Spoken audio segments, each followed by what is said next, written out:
Prologue. Arg. Ashleigh Steepleton shuddered as her uncle's anguished cries rang out across the dim bedroom.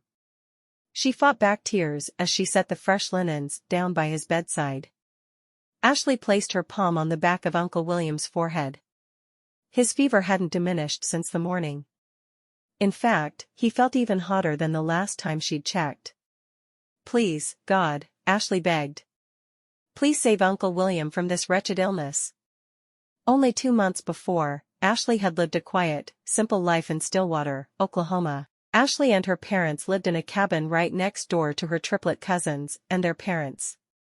Ashleigh's father, Benjamin, and her uncle, William, were brothers who had married their respective wives and began families in Boston, always living on the same street. A year earlier, they'd left Boston and moved to a ranch on the Oklahoma plains, continuing to live side by side. Now, everything the family had worked for was threatened. While Ashleigh was an only child, William and his wife, Nancy, had been blessed with 3 thriving babies. William Jr. was tall, brooding, and solemn, a man of few words. Philip was a peacekeeper, sensitive and quiet, always wanting everyone to get along. The third triplet, Gilbert, was Ashleigh's favorite. He was silly and always cracking jokes that made Ashleigh laugh, even when she shouldn't. Even through the heartache of the past 2 months, Gilbert somehow found a way to brighten Ashleigh's day or make her smile. Ashleigh's mother, Sarah, had been the first to fall ill. She had complained of dizziness and chills one morning at breakfast, and by dinner, she had developed a fever. Ashleigh brought her cool cloths and encouraged her to eat and drink, but she had grown worse in a matter of days. On the 3rd day of her illness, Ashleigh's father had fetched the town doctor. But upon his return to the house with the doctor, he, too, had fallen ill.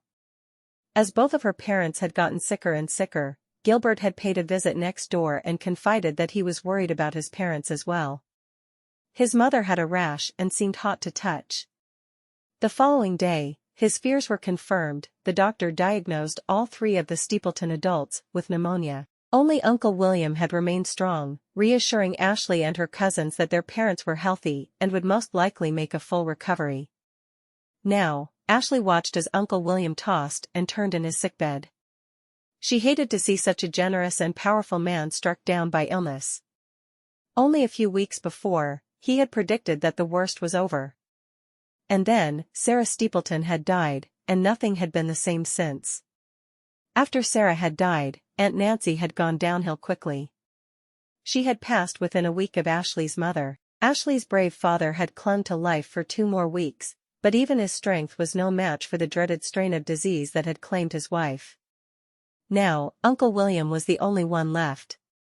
Ashleigh and her cousins had done everything they could to help him recover, but nothing seemed to work. Ashleigh knew that God had a plan for her family, but she struggled to accept the losses fate had dealt her. She didn't know what she or her cousins would do without her uncle, but the doctor had told them they should be prepared for William to pass as well. Ashleigh prayed that Uncle William would live, but she saw how sallow his skin was and knew a full recovery was out of the question. She went to the pail of water she kept near the bed and dipped a fresh cloth in it. She walked back to her uncle's bedside and laid the cloth across his forehead. She hoped she could offer some relief, however small, to the suffering man. "How is he?" Gilbert slipped into the room quietly. Of the 3 Steepleton brothers, Gilbert had spent the most time taking care of his parents throughout their illness. William hated being around people who were fragile or frail, so he avoided his sick relatives whenever possible.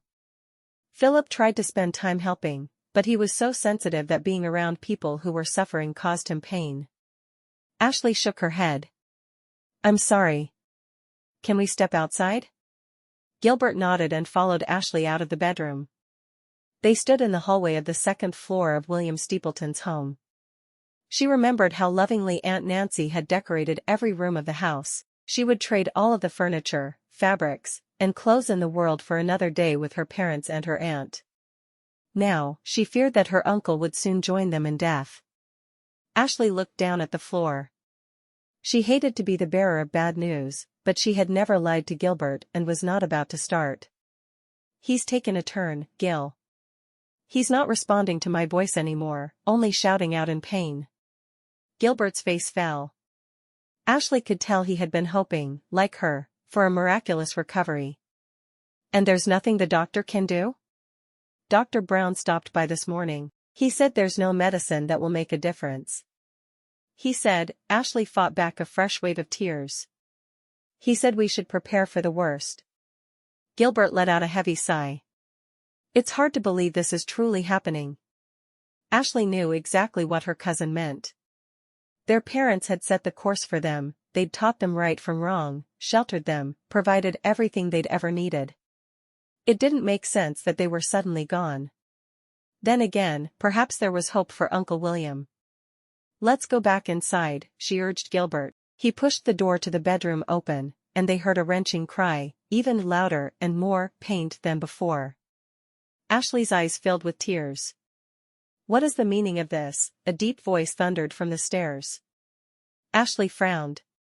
She did not know if she had the patience to deal with William that day. He burst into the bedroom. Why are you torturing father? I'm not, Ashleigh tried to explain. At a strapping 6 feet tall, William Steepleton, Jr. was the spitting image of his father, William, Sr. before he'd fallen ill.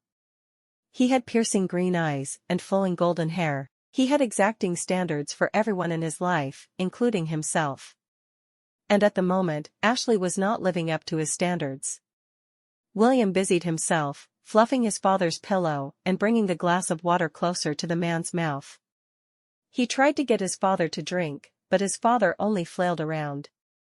Ashleigh had to look away. It was too hard to watch. A word? William motioned out into the hallway. Gilbert stayed in the room with his father, holding another cloth to his forehead as Uncle William jerked and moaned.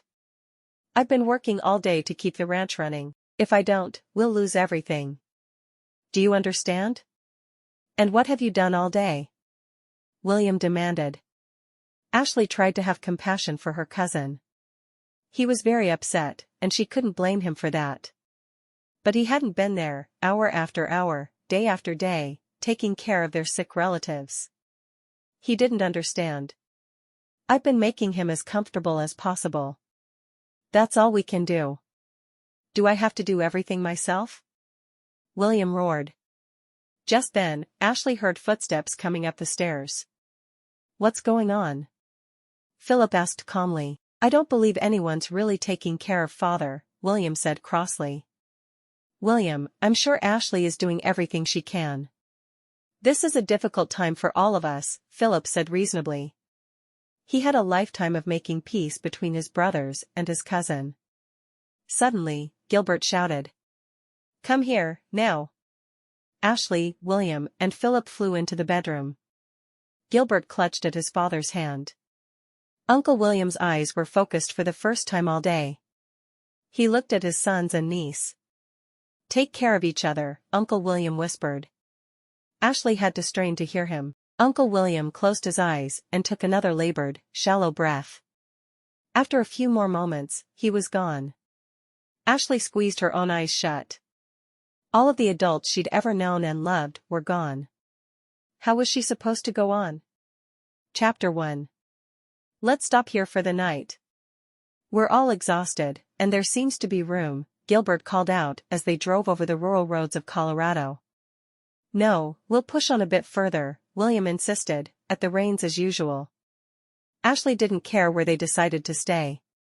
She was sore, exhausted, and devastated. Although her cousins had convinced her to come along on this journey west, she had been plagued by doubts ever since they had left Oklahoma. I have a compromise. Let's continue driving for an hour more.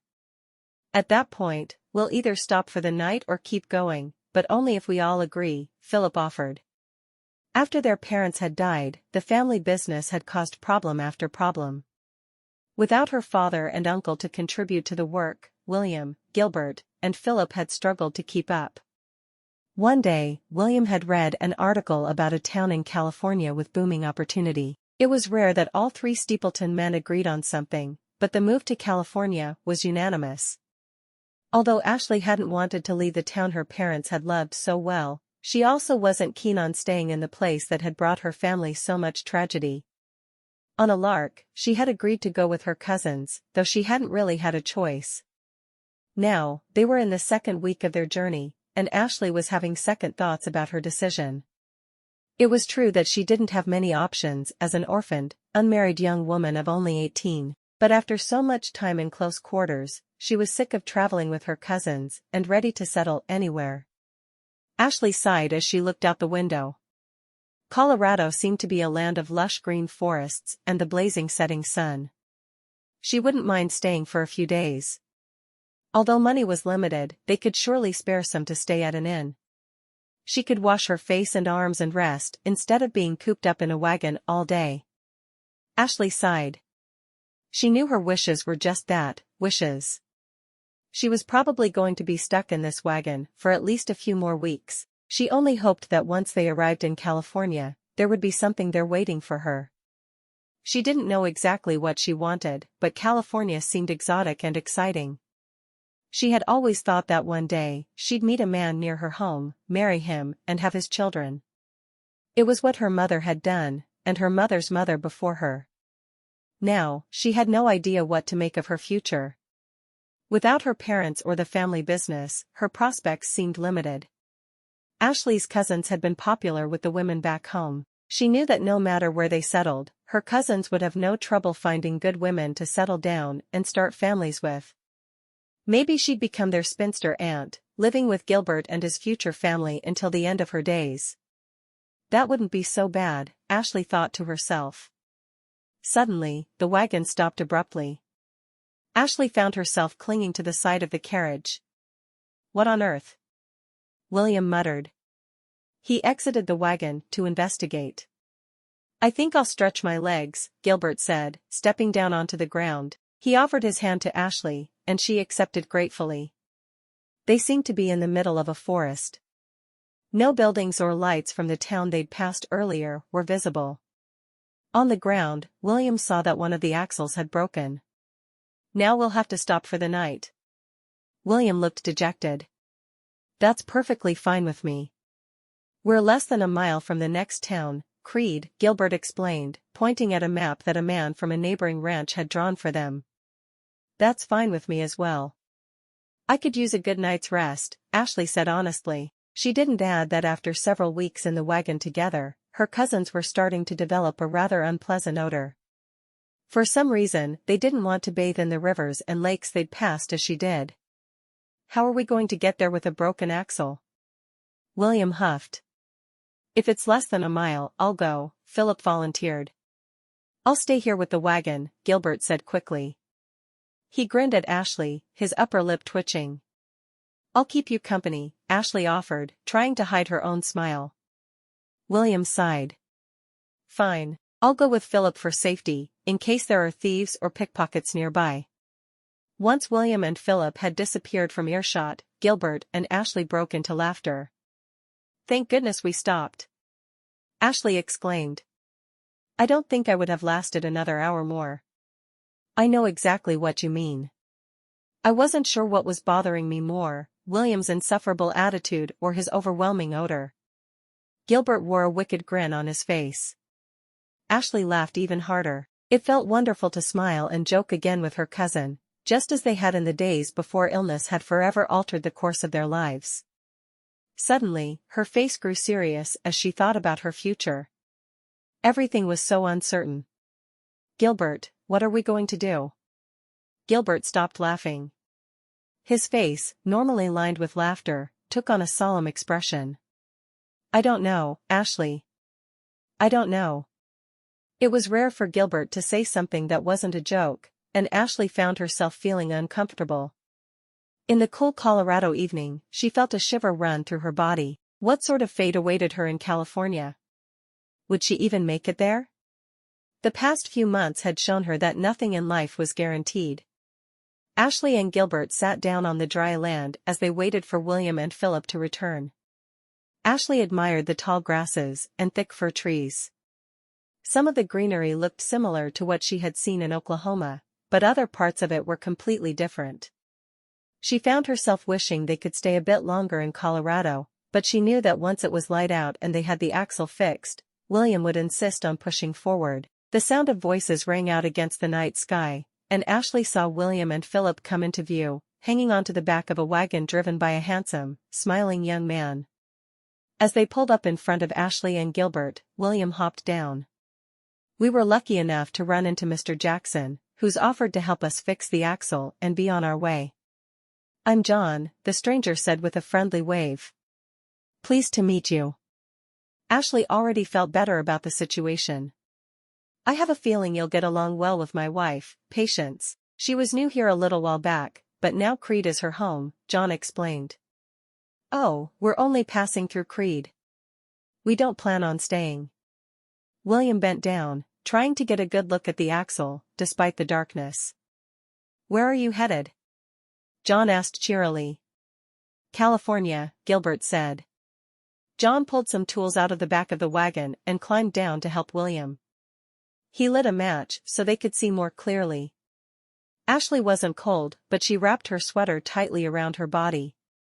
"Do you think we're safe out here?" In the candlelight, she saw a dark shadow pass across John's face. "We should be fine now, but you all should be on your way as soon as possible. We've had some trouble in Creede." Ashleigh wanted to ask what John meant by that, but she didn't want to interfere with him fixing the wagon. She also hoped they'd be on their way soon. She didn't know what kind of danger might be lurking in the woods, and she didn't want to find out. Chapter 2. A few hours later, Ashleigh was nestled by the fire inside a cozy boarding house in Creede, sipping a mug of hot tea. She felt better than she had in months. Somehow, William had agreed to Philip's logical proposal that they spend the night in Creede even after the axle was fixed. It was already late at night, and they were all exhausted. Becky Bowen, the woman who seemed to run things at the boarding house, had been more than welcoming to the 4 strangers from Oklahoma. Ashleigh had immediately taken a liking to Becky. Ned Ekstrom, one of their fellow guests, explained that a woman named Mrs. Franklin owned and ran the boarding house. Becky, who had worked at the boarding house before she'd married and had a child, was simply helping out while Mrs. Franklin visited her son, who was sick. Her husband and new daughter had moved in with her, and the 3 of them were taking care of things.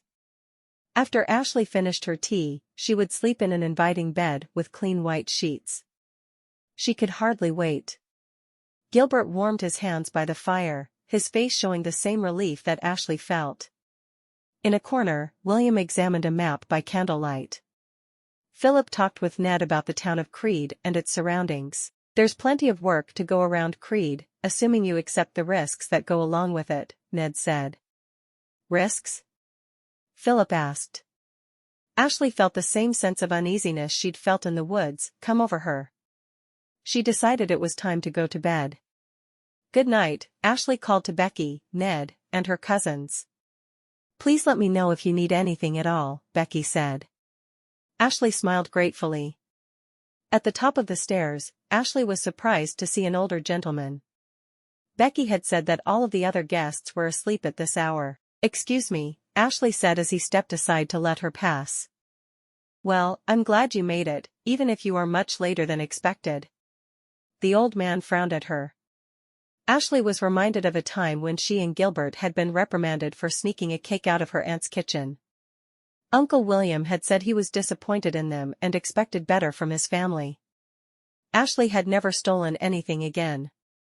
But who was this mysterious man, and why was he acting like he knew who she was? "Excuse me?" Ashleigh asked. Perhaps this gentleman was confused. He did seem to be elderly. "It should all work out fine as long as you go to Graham's Grub tomorrow, first thing in the morning."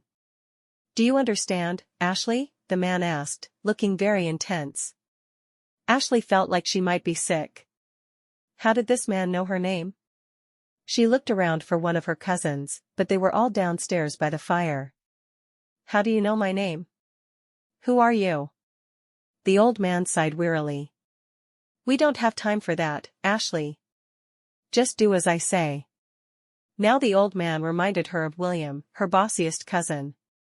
William always thought he knew what was best for everyone. "With all due respect, sir, I don't know who you are, or how you know my name." Ashleigh had always been taught to be polite and respectful of her elders, but this seemed highly unusual. Bit drafty in here, isn't it? The old man complained, crossing his arms. Not that it bothers me at all, but I should think the owners would want to make their guests comfortable. He clucked his tongue in dismay. Excuse me, sir, I'd like to retire to my room now. All Ashleigh wanted to do was fall onto the bed, close her eyes, and rest. Every inch of her was aching, and she found her patience was running low. Be there tomorrow at 9 o'clock. Graham's grub, the man commanded, giving her orders as a boss would an employee. I'm afraid I don't understand. Ashleigh wondered if she was so tired that she was dreaming the entire odd conversation. You don't have to understand. You need to be there, because that's when he'll be there. Good night. With that outburst, the man spun around and disappeared into the hallway. Ashleigh didn't hear or see any of the doors open, but he must have opened one and gone into his room. That was the only explanation. Men didn't disappear into thin air. Ashleigh shook her head. She would have to tell Gilbert about this in the morning. Maybe William had the right idea in wanting to get out of Creede as soon as possible. She found the room at the end of the hallway that Becky had showed her earlier and opened the door. Everything was just as she had left it, her small valise on the chair, her hairbrush on the dresser, and her sweater hanging up on the coat rack. Ashleigh quickly prepared for bed and blew out the candle she had carried upstairs. She slid underneath the covers and prepared for what she hoped was a good night's rest. When Ashleigh awoke, sunlight streamed through the windows of the small, tidy room. She climbed out of bed and stretched. For some reason, the words of the strange old man from the night before played over and over again in her head. He had seemed so insistent that she go to a place called Graham's Grub. Even stranger, he had known her name. Then again, Ashleigh reasoned, perhaps he had overheard her give her name to Becky as they made arrangements to stay for the evening. Ashleigh tried to clear her mind of the mysterious old man and quickly dressed for the day. She anticipated that William would want to get an early start. To her surprise, when she walked down into the boarding house's dining area, William was nowhere to be found. He was an early riser. Ashleigh frowned. She hoped William hadn't fallen ill. She didn't know if she could handle that on top of everything else. Ashleigh spotted Gilbert and rushed over to him. Good morning, Gil. Morning, Ashleigh. Gilbert flashed his normal big, silly smile, and Ashleigh felt reassured. Where are your brothers? Ashleigh looked around the dining room. She didn't see Philip either. Ned told us last night that there's ample work in the Creede mines. The work is grueling, but the pay is more than double our wages when we worked for father, Gilbert told his cousin. William and Philip went to see if they can work in the mines.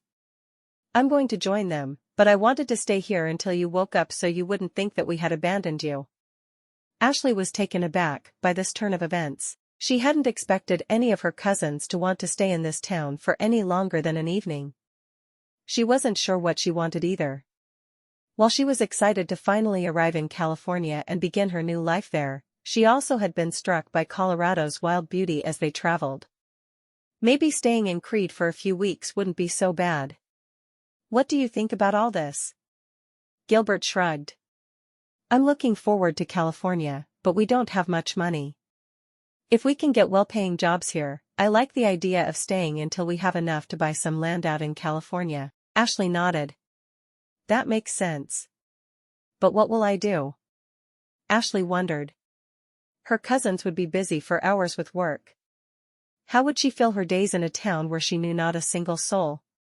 Gilbert smiled again. I'm so glad to hear that. I know you've been through a lot the past few weeks. Thanks for understanding. Gilbert squeezed Ashleigh's shoulder as he wolfed down the last few bites of fried eggs. When he'd finished, he hopped to his feet and hurried out the door. Ashleigh could tell he was thrilled about the prospect of making a wage again. Without her father and uncle working, she knew they had struggled to pay the bills on time and fulfill their obligations. When they'd finally sold the ranch, most of the money went toward paying the men who had worked on the ranch or the debtors her father and uncle owed money to. Ashleigh had even had to part with her mother's jewelry collection. Becky Bowen walked up to Ashleigh, her baby on her hip. Are you feeling all right, honey? Ashleigh nodded. I think I'm just having a hard time adjusting to my life now that I don't have a home. Becky bit her lip. Your cousin shared with me that your parents recently passed. I'm very sorry for your loss. Thank you, Ashleigh replied. Now, what can I get you to eat? You're probably starving after the journey you've had. Becky gestured around her at the other boarding house guests. I like to take care of the people who stay here. I'm only working here until Mrs. Franklin returns from caring for her son, but it's good to be back. I helped her after my fiancé died. Oh no, I wouldn't want to trouble you. Why don't I help you in the kitchen? Ashleigh suggested. Becky looked around. No, I couldn't ask you to do that.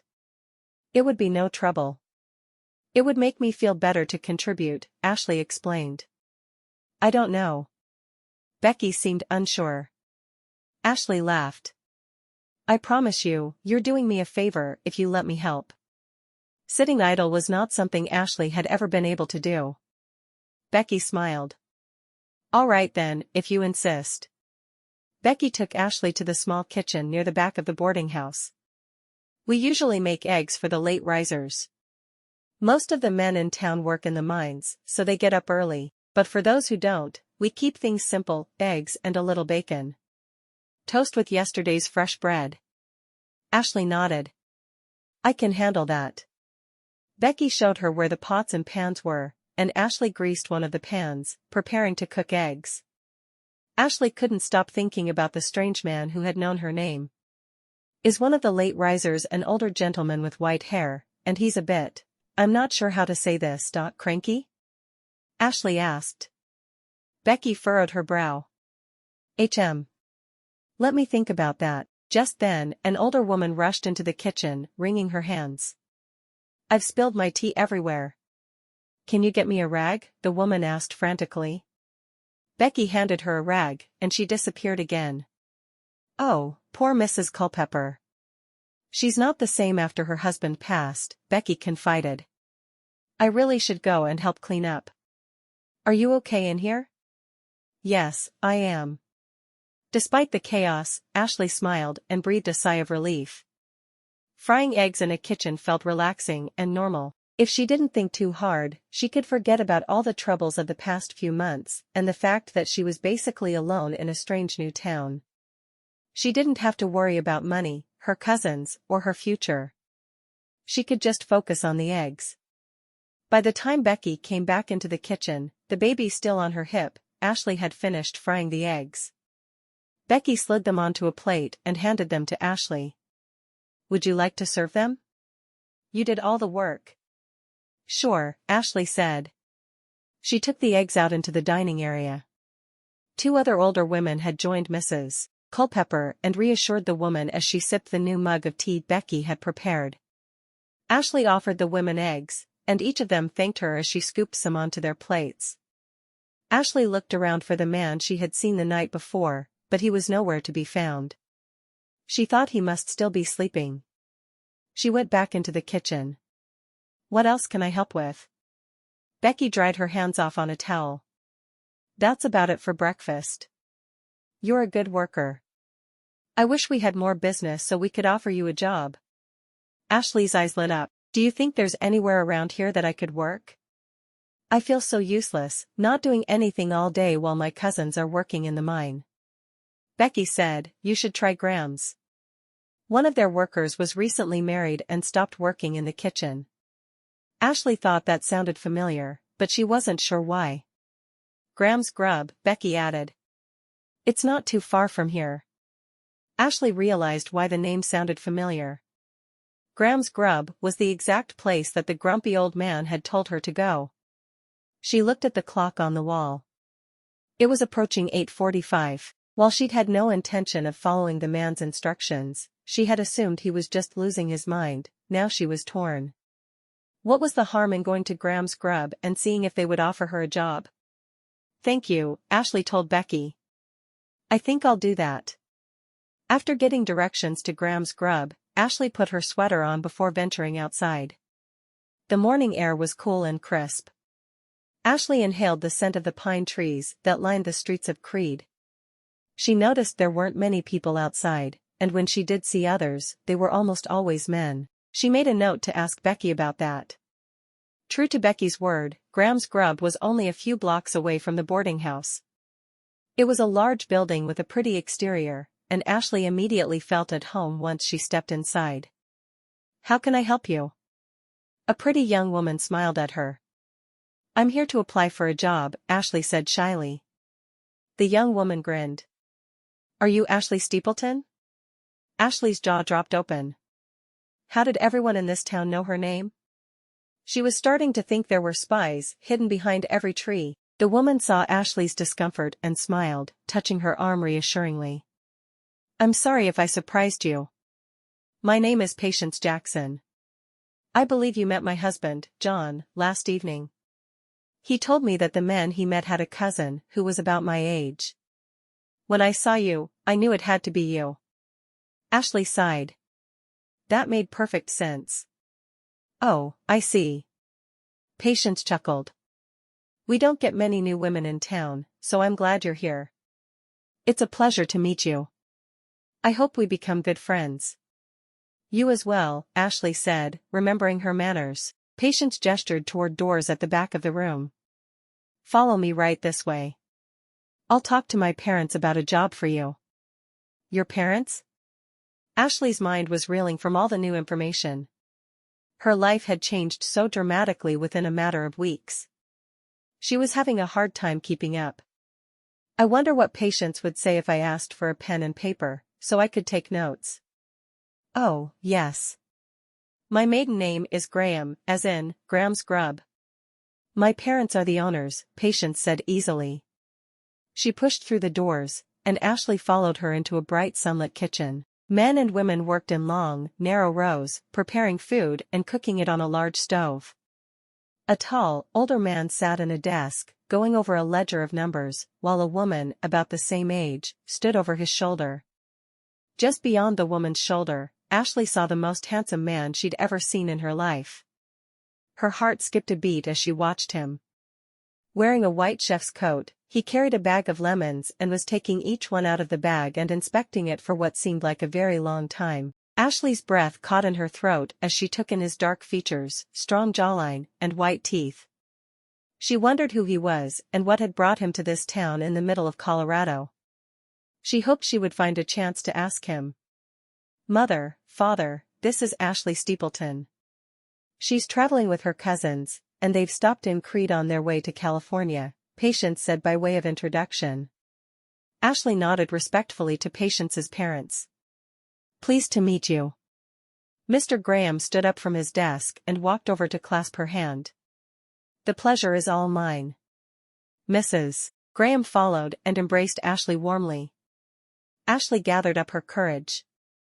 "I was told that you might have a job for me here.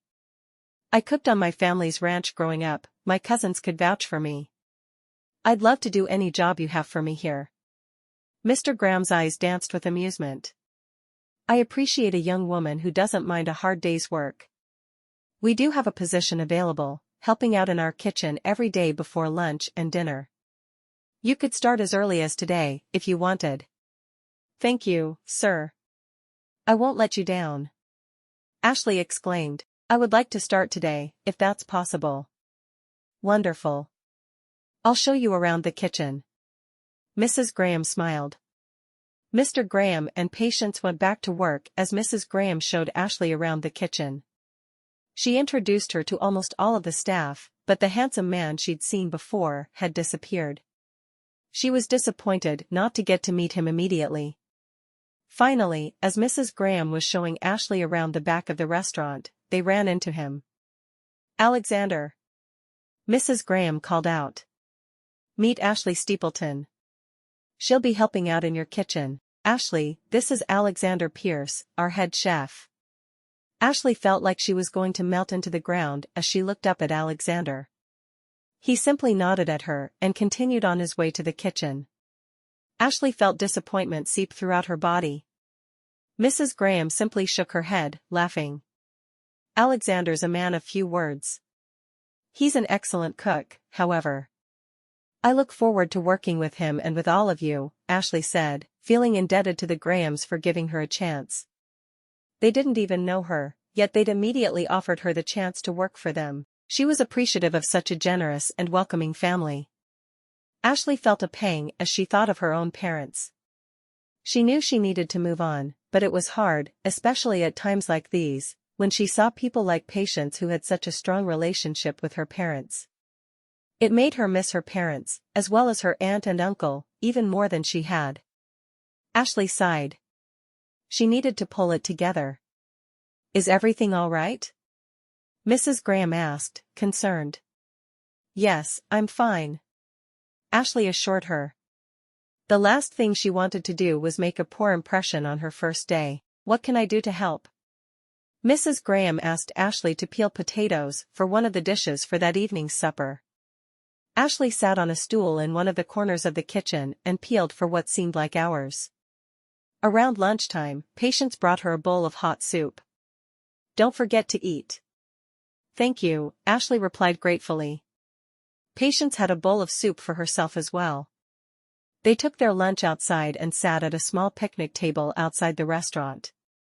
"Your town is very lovely." "Thanks," Patience said quickly, but her expression was clouded. "What's wrong? Have I said something to upset you?" Ashleigh asked.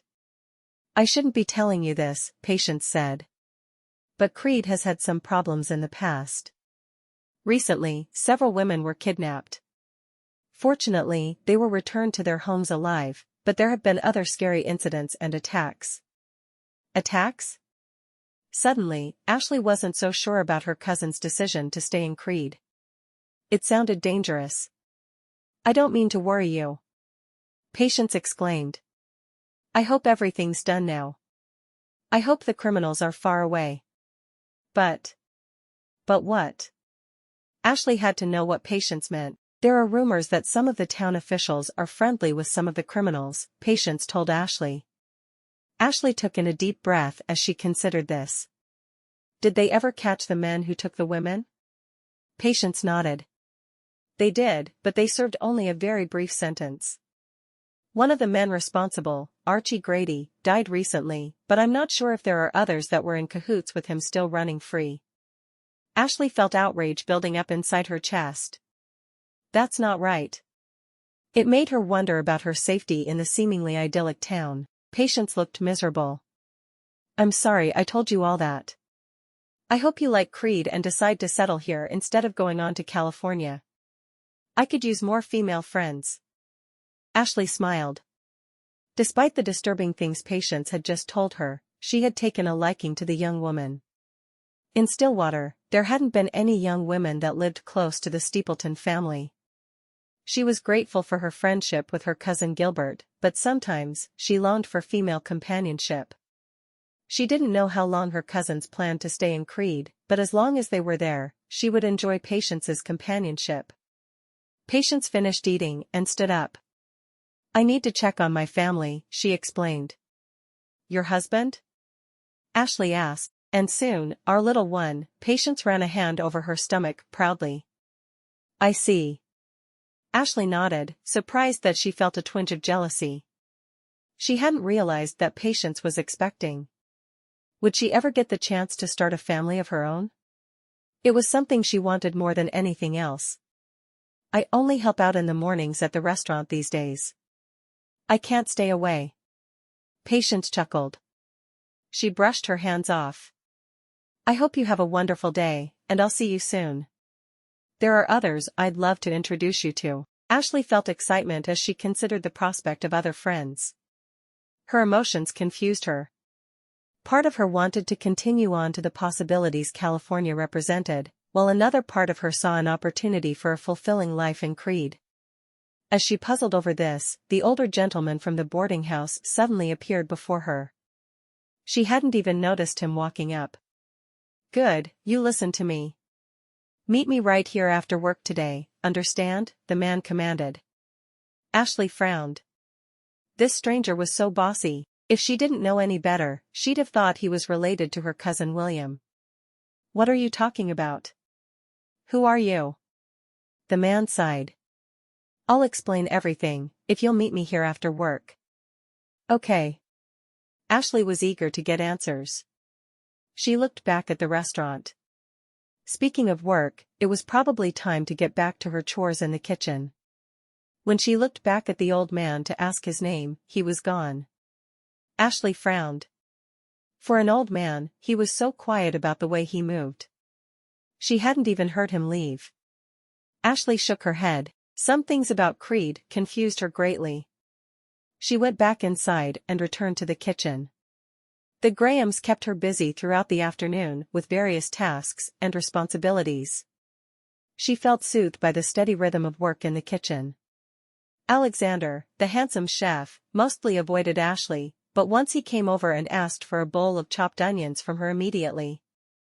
Ashleigh wondered if he was always so stern and gruff or if it was just the way he worked. Although Ashleigh was in the kitchen the entire time, she knew from a few glimpses of the dining room that Graham's Grub seemed to be a popular restaurant with the locals of Creede. The tables were almost always filled, and people ate, laughed, and talked loudly. The afternoon passed by in a blur. Soon, Ashleigh's shift was over. She couldn't wait to return to the boarding house and tell her cousins about her day. She wanted to tell Gilbert all about the people she'd met and what she'd learned about Creede. Although the restaurant was staying open, new workers would arrive to work the dinner shift. Ashleigh hung up her apron on a hook near the kitchen door and prepared to leave. She began to walk the few blocks to the boarding house, then stopped as she remembered the stranger's words. Why had he asked her to meet here in the middle of town rather than at the boarding house? It seemed as if he was staying there, too, though Becky hadn't heard of him. Ashleigh sighed. She had so many questions she wanted to ask the man. Maybe he could provide some insight on the strange things she'd heard about the dangers of Creede. She decided she would wait for him for a few minutes. If he wasn't there, she'd return to the boarding house. Ashleigh went back to the spot where she and Patience had eaten lunch. An eerie quiet had fallen over the area. Patience had told her that between lunch and dinner, there was often a lull in the crowd at Graham's Grub. Suddenly, a gloved hand clasped over Ashleigh's mouth, and she tore at the hand to free herself. Someone roughly grabbed her arms and pulled her backward. "Give us your money!" Ashleigh wanted to cry out, but the hand covered her mouth. She fought against the hold she was in but couldn't get out from the grip. Another body, wearing a mask and gloves, stood in front of her. "Where is it?" the other person demanded. Ashleigh shook her head frantically. Where was everyone? Even though many of the day workers from Graham's Grub had left, there were still at least a few people in the kitchen. If she screamed loud enough, maybe they'd see what was going on and come to her rescue. Rough hands reached for a purse or pocketbook, but all they found were layers of her dress. Ashleigh had slipped the wages she'd received for the day's work into a small coin purse that was strapped to her leg. She prayed these horrible people wouldn't find it. Finally, the person covering her mouth released his grip. Ashleigh screamed loudly and bit down on the hand that was still in front of her. The man yelped and stole his hand away. "Help me!" Ashleigh shouted as loudly as she could. The man cursed and tightened his hold on Ashleigh's arms. The other person moved menacingly close to Ashleigh. "Tell us where the money is, or we'll hurt you so bad." The man couldn't finish the sentence because he suddenly fell to the ground. Standing behind him with a frying pan was Alexander Pierce, the sullen chef from the restaurant. Next, he swiftly moved behind Ashleigh. She heard another clanging sound as the man holding her hands behind her back let go and also toppled to the ground. The first man got up and ran away, crying out from the pain. Alexander put a gentle hand on Ashleigh's shoulder. "Are you all right?" Ashleigh struggled to regain her breath. Her heartbeat was racing, and she felt dizzy from fear. As she was trying to form a response, the second man got up again. Ashleigh staggered backward, afraid he was going to try to hurt her again, but he simply ran away as well. They both disappeared behind one of the buildings on Main Street. Alexander shook his head. "I'd like to go after them, but I want to make sure you're all right first." "Thank you," Ashleigh said shakily. "I think you just saved my life." "Did they hurt you?" Alexander asked, his face filled with concern. He was so much more attentive and considerate than he'd been in the restaurant earlier. If Ashleigh hadn't known better, she would have thought he was an entirely different person. Ashleigh stretched out her hands, where the men had grabbed her, and rubbed her jaw. "I'm a little sore," she answered truthfully. "But I think I'll be perfectly fine tomorrow." "I'm glad you stopped them before they did something worse." Although Ashleigh felt shaken by the incident, she also felt confident and safe now that Alexander was there. What was it about him that made her feel protected? "What were you doing out here by yourself? Hasn't anyone told you that's unwise?" Alexander demanded, a flash of his earlier impatience in the kitchen returning. Ashleigh shook her head. "I was meeting someone who asked me to come here." "Do you know an older man who?" Alexander frowned, an angry expression coming onto his face. "What's the man's name?" "He should know better." "That's the thing. I didn't get his name," Ashleigh admitted. "Then why on earth were you?" "You know what? That doesn't matter. Where do you live? It's more important that you get home now, safely," Alexander told her, a perturbed look on his face. Although Ashleigh didn't care for his tone, she had to agree with his plan. "I'm staying at Mrs. Franklin's boarding house. My cousins and I are only passing through Creede for a short while on our way to California," Ashleigh told him. "I'll walk you home.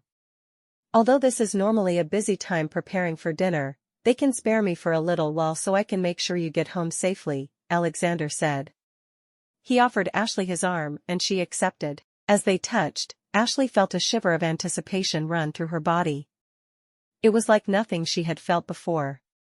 She felt connected and close to Alexander. She almost laughed at herself. She was certainly getting carried away after the strange actions of the masked men. "I still can't believe that happened," Ashleigh admitted as they walked down Main Street to the boarding house. "Are attacks common in Creede?" Alexander frowned. "More common than I'd like. For a while, women were going missing. Thankfully, they were all returned safely, but our town is not a safe place for women on their own." Ashleigh felt frustrated. She had found a reason to stay in Creede, a new friend in Patience and a job at Graham's Grub. Why was her life so complicated? She couldn't stay in Oklahoma because she had no prospects there, but she also couldn't stay here in Creede because it was unsafe. What was she supposed to do? Ashleigh stayed quiet on most of the walk home. She was still reeling from the earlier events. As the evening grew dark, she was fearful that the masked men would return and try to hurt her. She felt safe with Alexander by her side, but what about when he left? Would the masked men hurt him if given the chance? When they arrived at the boarding house, Alexander walked her to the door and waited until she was safely inside. "I can't thank you enough for helping me," Ashleigh said, wishing she had something to give him or do for him as a token of her gratitude. If she were at home in Stillwater, she'd invite him over for supper, but that was silly, because she lived in a boarding house and he was a chef at a restaurant. "No thanks is necessary. I'm glad you weren't hurt. I'll talk to the police this evening and see if there's anything they can do," Alexander said. Ashleigh felt silly. She hadn't even thought about the police. She hoped the men who had tried to hurt her would be found and punished. It didn't seem right that they were free and able to scare other women whenever they felt like it. As Ashleigh walked into the dining area of the boarding house, her cousins clustered around her. Gilbert wrapped his arms around her for a moment. "Ashleigh, where were you? We were worried about you." Gilbert had an immense look of relief on his face. "I'm sorry to worry you." "I've had quite a day," Ashleigh began. She would tell her cousins everything that had happened, but first she wanted to sit down. Within a few minutes, Ashleigh was sitting next to the fire with a mug of hot cocoa in her hands. It seemed like Becky Bowen had read her mind and knew Ashleigh needed a comforting atmosphere. Feeling warm and grateful to have her cousins by her side, Ashleigh recounted her story. She told of finding work at the restaurant, getting attacked, and Alexander's rescue. William looked furious. "I'm going out to find the men who did this to you." Philip put his hand over William's. "William, not now. Please, let's stay with Ashleigh and make sure she's all right. They need to be brought to justice." "Tell me again what they looked like," William demanded. Ashleigh shook her head sadly. "I didn't get a good look at either of them. They were taller than me, but they wore masks and gloves. I don't know what they looked like at all. All that matters is that you're all right, Gilbert said emphatically. And from now on, you're not walking anywhere by yourself. That's right. Why would you let her go off by herself? William confronted Becky, who was now tidying the tables in preparation for dinner. Becky flushed with shame. Creede has been safer lately. I didn't think. That's right, you didn't think. And my cousin was nearly hurt or killed because of it. William thundered. Wait just a minute, a man roared, coming out of the kitchen. No one speaks to my wife like that. Ashleigh realized he must be Becky's husband, Amos Bowen. Becky tried to calm him, but Amos waved her off. Amos and William faced one another, each man clenching his fists and snarling. Philip leaped in between them. Please, let's sort this out later. It was a terrible thing that happened, but now Ashleigh is all right. We should be mad at the men who did this, not each other. William and Amos stared at each other a little while longer, but finally, William offered a hand. Amos shook it, still seeming a bit uncomfortable with the situation. William slumped back down in his chair, and Becky carried on with their dinner preparations. I'm so sorry, Becky whispered to Ashleigh as she passed by, squeezing her hand. This isn't your fault, Ashleigh assured her. There were many things she wasn't sure about these days, but that wasn't one of them. Becky had only shown her kindness. Despite the terrifying events of that day, Ashleigh felt lucky to be surrounded by people who cared about her. No matter what happened, at least she had her cousins and her new friends. Chapter 3. The following morning, Ashleigh woke with a sense of purpose. She was determined to find a way to thank Alexander for saving her from the attackers. She wished her mother were still alive. Sarah always knew how to make someone's day a little brighter.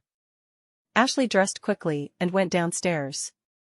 She thought about all the things she and her cousins had brought with them. Clothes, a Bible, a few other books, and not much else.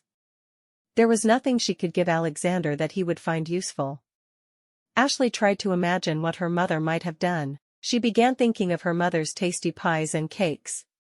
Men from ranches all over the area talked about how delicious they were. Ashleigh wasn't sure what kind of baking supplies there were in the kitchen, but she decided she would at least ask Becky about it. Ashleigh wandered into the kitchen and found Becky inside, rolling out dough. Good morning. Good morning, Ashleigh. Becky's bright eyes were still full of concern. How are you feeling this morning? Much better, thank you, Ashleigh replied. She knew Becky still felt guilty about allowing Ashleigh to leave the boarding house on her own and wanted to set the woman at ease. There is something you can help me with, though. Anything at all? Becky said. Alexander, the cook at Graham's Grub, saved me last night. I'd like to do something to thank him. Would it be okay if I used some of your baking supplies? Ashleigh explained. Of course, that's fine. I can even help if you'd like, Becky offered. Oh, no, I know you're very busy preparing meals for the boarders. I'll get started and try to stay out of your way. Ashleigh said. She couldn't believe how sweet all the women she'd met so far in Creede had been: Becky, Patience, Mrs. Graham. It was almost enough to forget about the dangers of the town everyone had warned her about. Becky showed Ashleigh where they kept flour, eggs, and sugar, and Ashleigh got to work quickly. She had less than an hour before she needed to be at work, and her cousins had worked out a schedule so that one of them would escort her each way. Ashleigh decided to make cookies, one of her mother's recipes that she knew by heart. When she ran out of sugar, Becky told her there was some in a closet down the hall, toward the back of the building. Ashleigh set off to find it. When she came to the narrow door, she pushed it open and jumped back in surprise. The old man was standing inside the closet, almost as if he had been waiting for her. She wasn't sure if she should talk to him or call the marshal. What are you doing in there? Ashleigh cried, frightened. I don't see how that's any of your business. The man busied himself with looking through all the spices and bags of flour and sugar. Ashleigh was getting annoyed and frustrated. Who are you? Ashleigh demanded. The man handed her a sack of sugar. Here you are. Ashleigh refused to accept the bag. I'm not leaving until you tell me who you are. How had he known it was sugar she was looking for? He was starting to give her a very strange feeling. You also need to explain to me why you told me to go outside when it wasn't safe. I was attacked. For the first time, the old man looked genuinely taken aback. You were? But. You were. We were supposed to meet outside. I was there, but then I got called away. When I came back, you were gone. I thought you had forgotten or decided not to meet me. That's because Alexander saved me. If he hadn't been there, I could have been killed. Ashleigh was growing angrier and angrier by the minute. I didn't know that was about to happen. The old man looked down at his hands. Well, this is a mess, isn't it? Please, just tell me who you are and why you think you know what's best for me. Ashleigh hated that she had to repeat herself, but the man was just not understanding. That's a complicated question, but I suppose for now, you can call me Ernie, the man said. Ashleigh frowned. How was what she had asked complicated? She folded her arms across her chest and waited for more. I can't explain now, but I do know what's best for you. In fact, it's my job. It's all I was sent here to do, Ernie continued. Ashleigh didn't know what to believe. Ernie seemed like he was telling the truth, but what could he possibly mean by that? How could it be his job to tell her what to do? I already have a cousin who thinks it's his job to tell me what to do. Ernie laughed. I'm assuming you're talking about William. Opinionated fellow, that's for sure. Ashleigh's eyes narrowed. How do you know my cousins? This man knew altogether too much about her. It was as if he'd been following her for her entire life. Or at least for the past few months. I know all about you, Ashleigh. But we don't have much time. You need to spend more time with Alexander Pierce so he'll propose to you. He's your destiny, Ernie said, still holding the sack of sugar. Excuse me? Ashleigh was overwhelmed by Ernie's speech. What did he mean, Alexander was her destiny? California is my destiny. She couldn't let her cousins leave without her. They were all she had left. Ernie shook his head. That's what you think now, but if you go to California, tragedy will befall your cousins, and you'll end up sad and alone. You need to stay here in Creede. It's for your sake, your children's sake, and your grandchildren's sake, not to mention the women your cousins are supposed to marry. How do you know all this? Are you some kind of fortune teller? Ashleigh didn't know whether to think Ernie was a deluded old man or deliberately trying to confuse her. Maybe he was even working with the masked men. Ashleigh looked around, wondering if she should cry out for help. I'm not trying to hurt you, Ashleigh. For goodness sake, I'm here to help you. Ernie exploded in frustration. Ashleigh grabbed the sugar out of his hand, slammed the door shut, and ran back into the kitchen. Becky was placing a tray full of biscuits into the oven. Is everything all right? I think so. Becky, can you tell me more about Ernie? Ashleigh hoped her new friend could shed some light on the situation. Becky's brow creased. Who is Ernie? Just then, Ned came downstairs. Good morning, Ashleigh. Hello, Ned, Ashleigh replied. She had noted that the older man seemed to come and go as he pleased into the kitchen, which was unusual for male guests. She wondered if Mrs. Franklin knew Ned did that. I wanted to ask how you were doing. Becky told me what happened yesterday, Ned explained. That's very kind of you. I'm doing about as well as can be expected. In fact, I'm making cookies to thank Alexander for saving me yesterday, Ashleigh told Ned. Okay. Ned cheerfully headed out to the dining area to update Ashleigh's cousins.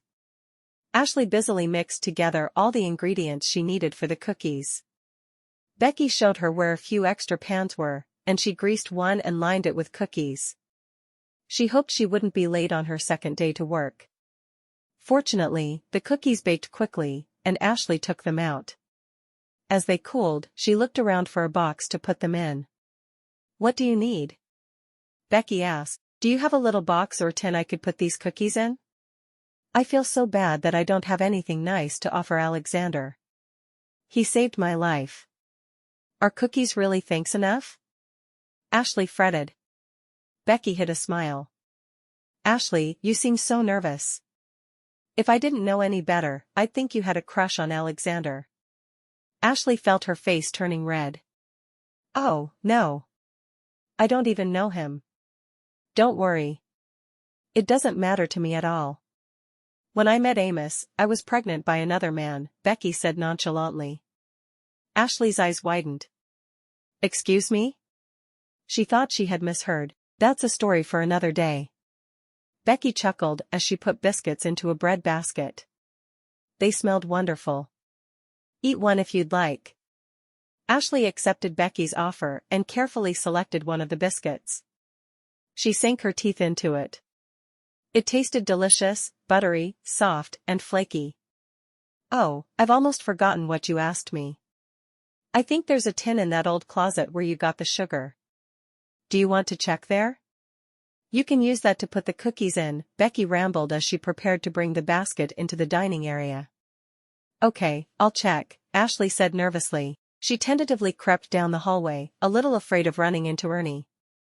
When she opened the door to the closet, he was nowhere to be found. She breathed a sigh of relief. Having a stranger pop out of a pantry at her wasn't an experience she ever wanted to repeat. She found the tin Becky was talking about on the top shelf and brought it back into the kitchen. She put all the cookies she'd baked inside of it and put the lid on. Next, Ashleigh went out into the dining area. William, Philip, and Gilbert were shoveling forkfuls of food into their mouths. Are you hungry? Ashleigh teased her cousins. You wouldn't believe how hungry we get after working in the mines, Gilbert hastily explained, between bites. Ashleigh smiled. She remembered that while they were growing up, Aunt Nancy had always joked about how much food her boys could go through, while Ashleigh ate delicately, like a bird. It was nice to see that their appetites hadn't gone away in their months of hardship. Ashleigh looked at the clock hanging on the wall. Oh, no. I'm going to be late. We should leave now. Gilbert took another few bites of his food and leaped to his feet. At your service, ma'am, he said with a silly salute. Ashleigh giggled. William rolled his eyes. He didn't have much patience for his brother's antics. You know the plan, Gil. Straight to work and make sure she gets in the door before you leave. Gilbert sighed. Yes, William. You only made me repeat it about 100 times. Have a good day, Ashleigh, Philip said pleasantly. Ashleigh kissed William and Philip on their cheeks. You two have a good day as well. Be safe in the mines. Gilbert and Ashleigh left the boarding house and started off toward Graham's Grub. Ashleigh carried the cookie tin in front of her carefully. She hoped Alexander would like her baking. The recipe she'd used had been a family favorite. Ashleigh wondered where her mother had gotten the recipe originally, if it had been passed down for generations or shared by a friend. She felt a twinge of sadness at the thought that now, she'd never know. What's wrong? Gilbert asked, sensing a shift in Ashleigh's mood. Nothing, Ashleigh replied. I'm just thinking about my mother. I wonder what she'd think about all of this. She took a deep breath, determined to be happy about her future and not depressed about her past. I worry about the same things, Gilbert confided. Especially with what happened to you yesterday. Should we have just stayed on the ranch even though it was going to be hard to make ends meet? Ashleigh was glad she wasn't the only one having second thoughts about leaving Oklahoma. Graham's Grub appeared in the distance, and they continued to approach it. Are you sure you're going to be okay? You could easily take a few days off, no one would mind, Gilbert assured Ashleigh. Oh, no, I'll be much happier at work, Ashleigh explained. I want to feel like I'm doing my part for the family. I know you're a hard worker, Ashleigh. I just got really worried about you yesterday. Are you certain you are all right? Gilbert stopped walking and looked at Ashleigh seriously. Thank you, Gil. I appreciate your concern. Ashleigh meant it. Gilbert was more like a brother to her than a cousin, and she knew how lucky she was to have him in her life. Whoever he would marry one day was a very lucky woman. They got to the door, and Gilbert waited until Ashleigh got inside. Goodbye. Gilbert called as the door closed behind her. Ashleigh called good morning to Patience and made a beeline to the kitchen. Alexander was fussing with one of the burners on the stove. Good morning, Ashleigh said tentatively, not wanting to disrupt him. Ashleigh. Alexander seemed almost startled as he turned to face her. Ashleigh held out the tin. I hope you like these. I made them as a thank you for yesterday. They can't begin to convey my gratitude, though. Alexander accepted the tin and opened it, peeking inside. Oh, my goodness, these smell wonderful. What's in them? It's an old family recipe, Ashleigh said coyly. I can only reveal it to relations. Alexander bit into one of the cookies, and his eyes widened. Oh, my goodness. This is fantastic. I'm glad you like it. I should probably bake you cookies like this every week as a thank you for saving my life, Ashleigh told Alexander. She still felt nervous being this close to him, but she was getting more comfortable talking to him. He was so handsome and tall, and he smelled like cedar and sandalwood. She wished he would take her arm again as he had the day before. I'm torn. I want that so badly, and yet I'm afraid if you did, I'd gain so much weight that I wouldn't be able to fit through the doorway. Alexander confessed. He took another cookie and bit into it. I need to put these away before I eat them all. Ashleigh looked around the kitchen, realizing everyone was flurrying around, preparing for the restaurant's guests. Anyway, I'll leave you alone now, so you can get back to work. I didn't mean to disturb you, Ashleigh, you haven't disturbed me at all. Alexander smiled at Ashleigh and watched as she walked over to the peg on the wall and took down an apron. She fastened it around her waist, pushing her hair out of the way so she could tie it.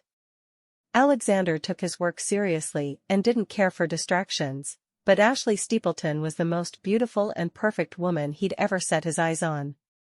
She was stunning, but seemed to have no idea how beautiful she was. She didn't seem to care about unimportant or petty things, like most young women her age did. Her clothes were elegant but simple, and she was thoughtful and considerate each time they spoke. Alexander realized he had a major problem on his hands. Every time he tried to focus on an ingredient or a dish, he found himself thinking about Ashleigh's hands, lips, or sweet smile. He longed to know what it might be like to take those lips, with his or whisper into her ear. Alexander had never felt this way about a woman before, and it made him extremely agitated. Even his assistants noticed something was interfering with his work. He dropped pans, burned a soufflé, and forgot to grease a pan with butter before putting it on the stove. Alexander decided to take a walk at lunchtime to cool off. He didn't know why he was losing his mind because of a pretty new girl helping out in the kitchen. Normally, cooking for others relaxed him and put him at ease. He had come to Creede specifically for the opportunity to lead a large restaurant kitchen. If he wasn't able to get it together, the Grahams would have to let him go. Alexander felt a swell of panic.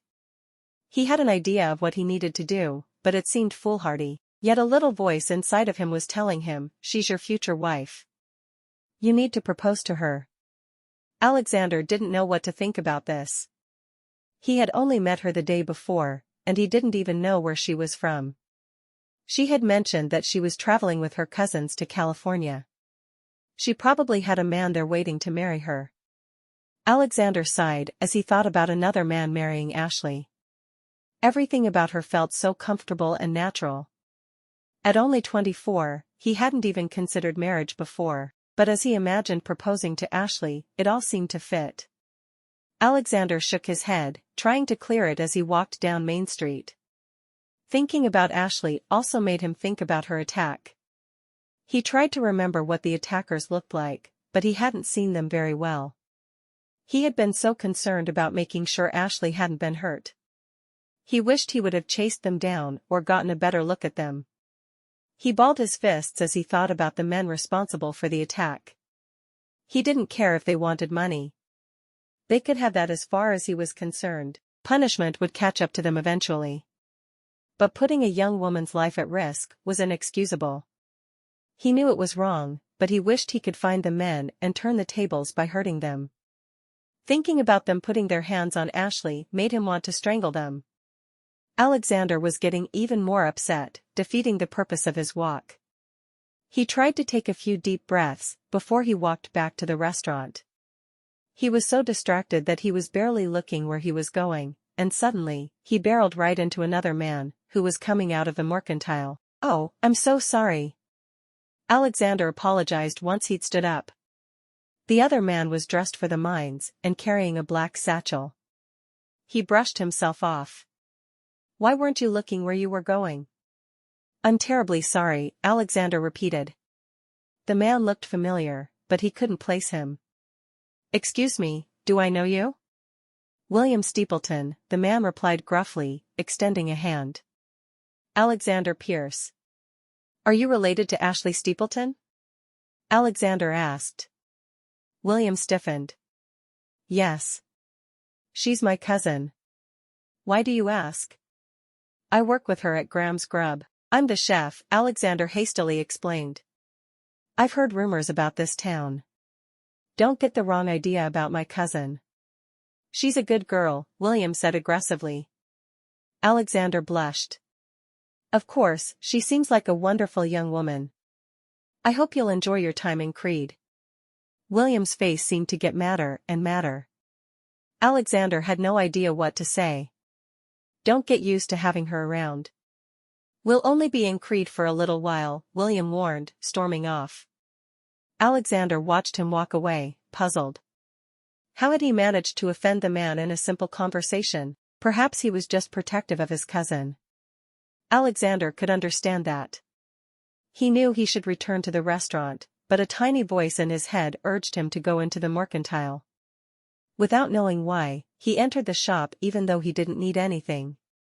He found himself approaching the counter and old Mort Jackson, who ran the mercantile. "Good morning, Mort," Alexander said pleasantly. "Morning, Alexander. How's Graham's Grub?" Mort asked jovially. He was a kind man, who had run the mercantile for many years. "It's fine. I have a strange question to ask. The man who just left, William, what was he doing in here?" The words poured out of Alexander's mouth.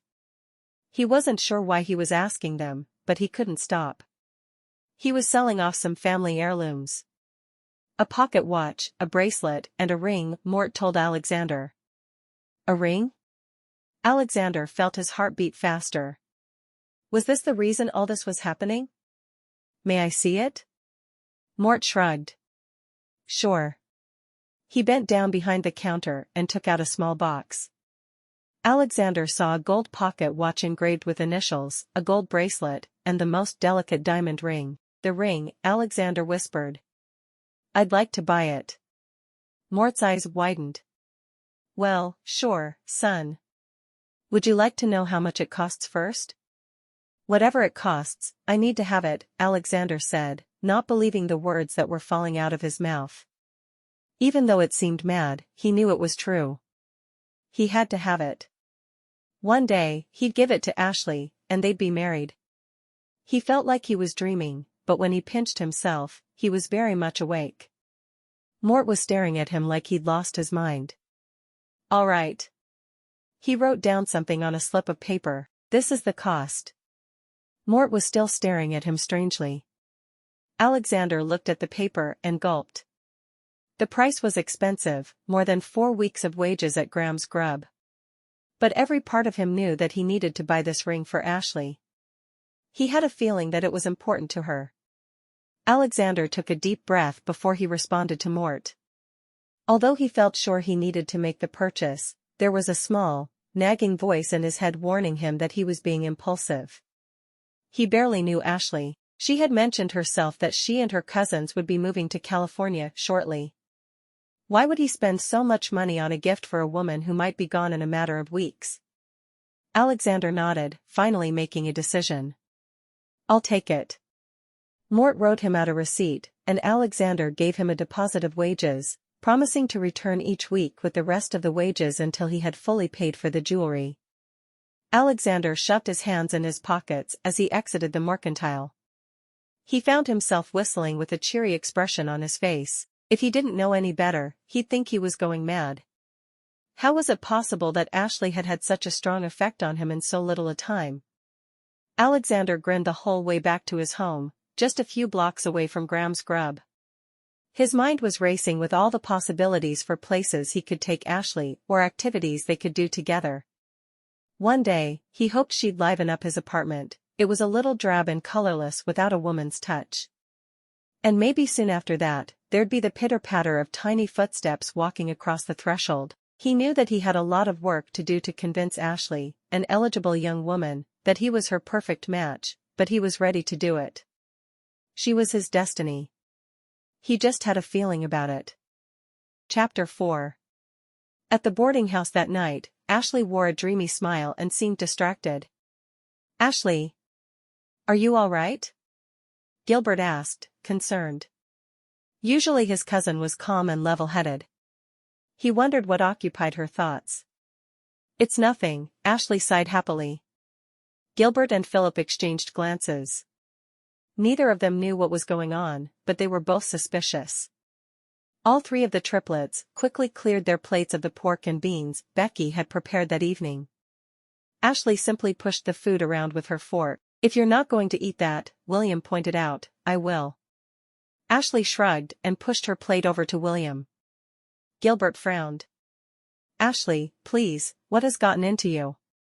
Gilbert thought Ashleigh hadn't been herself since the attack. He worried that she had been hurt more than she'd let on. If that were the case, he wanted to be able to help her. "I've just been thinking how fortunate I was that Alexander was there to save me from those masked men," Ashleigh explained. When she said his name, her lips curled up into a smile. Gilbert sighed. He knew what that meant. He was happy that his cousin had a crush. He couldn't remember her pining for any young men back in Stillwater, but he also didn't want her to get hurt. The Steepletons only planned to be in Colorado for a short period of time. Soon, they'd be on their way to California, and Ashleigh would have to forget about her romantic ideas. Ashleigh wondered why Gilbert had such a concerned expression on his face. "What about you? How are all of you doing?" She didn't know much about the mines in Creede, but she knew the hours were long and the work was grueling. "It's not so bad once you get used to it," William explained, wiping his mouth with a linen napkin. "I don't think I'm used to it yet," Philip admitted. "Fortunately, the pay is good. Within a few weeks, we should be on our way to California," Gilbert said gently. Ashleigh felt her pulse increase as she thought about leaving Creede and never seeing Alexander again. "A few weeks? I thought we had more time here than that." William frowned. "The longer we wait, the more dangerous the weather will get. If we don't leave soon, we'll be stuck in Creede until spring." Ashleigh wanted to tell her cousins that staying in Creede might not be such a bad thing, but instead she bit her lip. She knew they wouldn't understand the connection she and Alexander shared. Just then, an idea occurred to her. "I see. If you'll excuse me, I'm going to bed early this evening." "Good night," Ashleigh said, pushing back her chair and standing up suddenly. Gilbert looked at her with a questioning look in his eyes, but Ashleigh smiled simply and went upstairs. "Did either of you think Ashleigh was acting strangely?" Philip asked between bites. Gilbert nodded. "I'm a little worried. She hasn't said anything, but I'm afraid she's developing feelings for the cook at Graham's Grub. That would be foolish. We'll be gone soon, and I don't expect we'll have a reason to return to Creede." William laughed. Gilbert was uneasy. "I'm worried Ashleigh's not going to want to leave." "Then we can't allow her to see him," William said. "We have to go to California. It's what Father would have wanted." "I agree with you. But Ashleigh loves working. She's not going to give up her job at Graham's Grub," Gilbert pointed out. Philip thought for a moment. "We'll need to keep a close eye on her then. Make sure they're not talking before or after work. And absolutely no seeing each other outside of the restaurant." "That sounds like a good plan." William nodded his approval. Gilbert felt a rush of relief. It was rare that the Steepleton triplets agreed on anything. It was nice not to argue, especially where Ashleigh was concerned. They all wanted what was best for their cousin, and what was best for her was steering clear of Alexander Pierce. Meanwhile, upstairs, Ashleigh wrote in sloping cursive strokes. She didn't know how to explain how she felt about Alexander, so she didn't even try. She wanted to tell him about her cousin's plan to move to California, but she also found herself telling him all about her life back in Oklahoma and her parents' illness. She wrote until her hand felt cramped and stiff. Ashleigh sat back and reviewed the letter. Was she sharing too much personal information with a stranger? She couldn't explain it, but something about Alexander's easy demeanor and kind gaze made her feel like she could talk to him for hours. After a few moments, Ashleigh signed and sealed her letter for Alexander. She decided to slip it into his jacket pocket at work the following day. With a quick prayer that he wouldn't think she was being too forward, she set it on the dresser, ready to take it with her in the morning. Ashleigh yawned, realizing how exhausted she was from work and her excitement over spending time with Alexander. She blew out the candle that lit her room and prepared for bed. As she drifted off to sleep, she imagined herself and Alexander on a picnic, talking and laughing as they broke bread together. Ashleigh knew it was a dream that would never come true, but that didn't make her want it any less. Ashleigh woke up feeling invigorated and ready to tackle whatever was in store for her. She washed her face and got dressed, selecting one of her favorite skirt and blouse combinations. She slipped the letter she had written the evening before into a pocket that was sewn into the apron she wore each day to work. Downstairs, the boarding house was a flurry of activity as the guests prepared for the day to begin. William, Gilbert, and Philip had saved a place for her at their usual table. "Good morning." Ashleigh sat down and greeted her cousins. "Good morning, Ashleigh," Gilbert replied. William grunted as he practically inhaled his sausages, and Philip tipped his hat to her. "It's my turn to walk you to work today," Philip said once he'd finished chewing his eggs. "Thank you all for helping me by walking me to and from work," Ashleigh told her cousins. "I'm so grateful that you're all here. Ever since those men tried to attack me, I've been scared to walk on my own. That's what we're here for." Gilbert squeezed his cousin's shoulder. After work, Ashleigh continued, "You may not need to walk with me. Yesterday, the head chef, Alexander Pierce, walked me home." William paused with his fork in midair and frowned at Gilbert, who made a face at Philip. "We'd prefer it was one of us who walked you home, Ashleigh," Philip explained. "It's easier if we keep it in the family." Ashleigh nodded. "I understand." She felt a twinge of disappointment. She and Alexander hardly ever got to speak with one another at work. He was always so busy and had so many people around him, while she was still new and learning the ways of the kitchen. Philip looked at the clock hanging in the boarding house dining area. "I suppose we should leave now so I have enough time to get to the mine." Ashleigh finished eating her few bites of breakfast and nodded. She stood up, wiping her mouth with her linen napkin and placing it on the table. With a wave goodbye to her other cousins and Becky, Ashleigh followed Philip out the door. On their walk, Ashleigh thought about the letter that was tucked into her apron pocket, imagining Alexander's reaction when he opened it. Would he be happy? Irritated? She wondered if he would think she was strange for sending him such a personal letter. "Are you paying attention to anything I'm saying?" Philip's words pulled Ashleigh out of her distraction. "I'm sorry." Ashleigh tried to focus on what Philip was saying. "I asked you what it's like to work in the kitchen. Is the restaurant busy?" Philip asked again. "Oh, I love it." Ashleigh clapped her hands together. "There's always something to be done, we never have a dull or idle moment. The only problem is..." Philip's ears stood at attention. "What's the problem?" Ashleigh sighed. "I feel guilty that we'll be moving in a few weeks. They'll have to find a new worker. Everyone's been so nice to me." The expression on Ashleigh's face made Philip think that there was a specific person who Ashleigh was thinking of. He knew they needed to keep her away from distractions. Graham's grub loomed closer as they continued to walk. The morning air was chilly and a bit damp from the rain of the previous evening. As they neared the restaurant, Ashleigh impulsively threw her arms around her cousin. Philip blushed, smiling bashfully. "What was that for?" "I'm just so thankful to have you in my life," Ashleigh declared. "Thank you for walking me." I can take it from here. Philip looked around Main Street.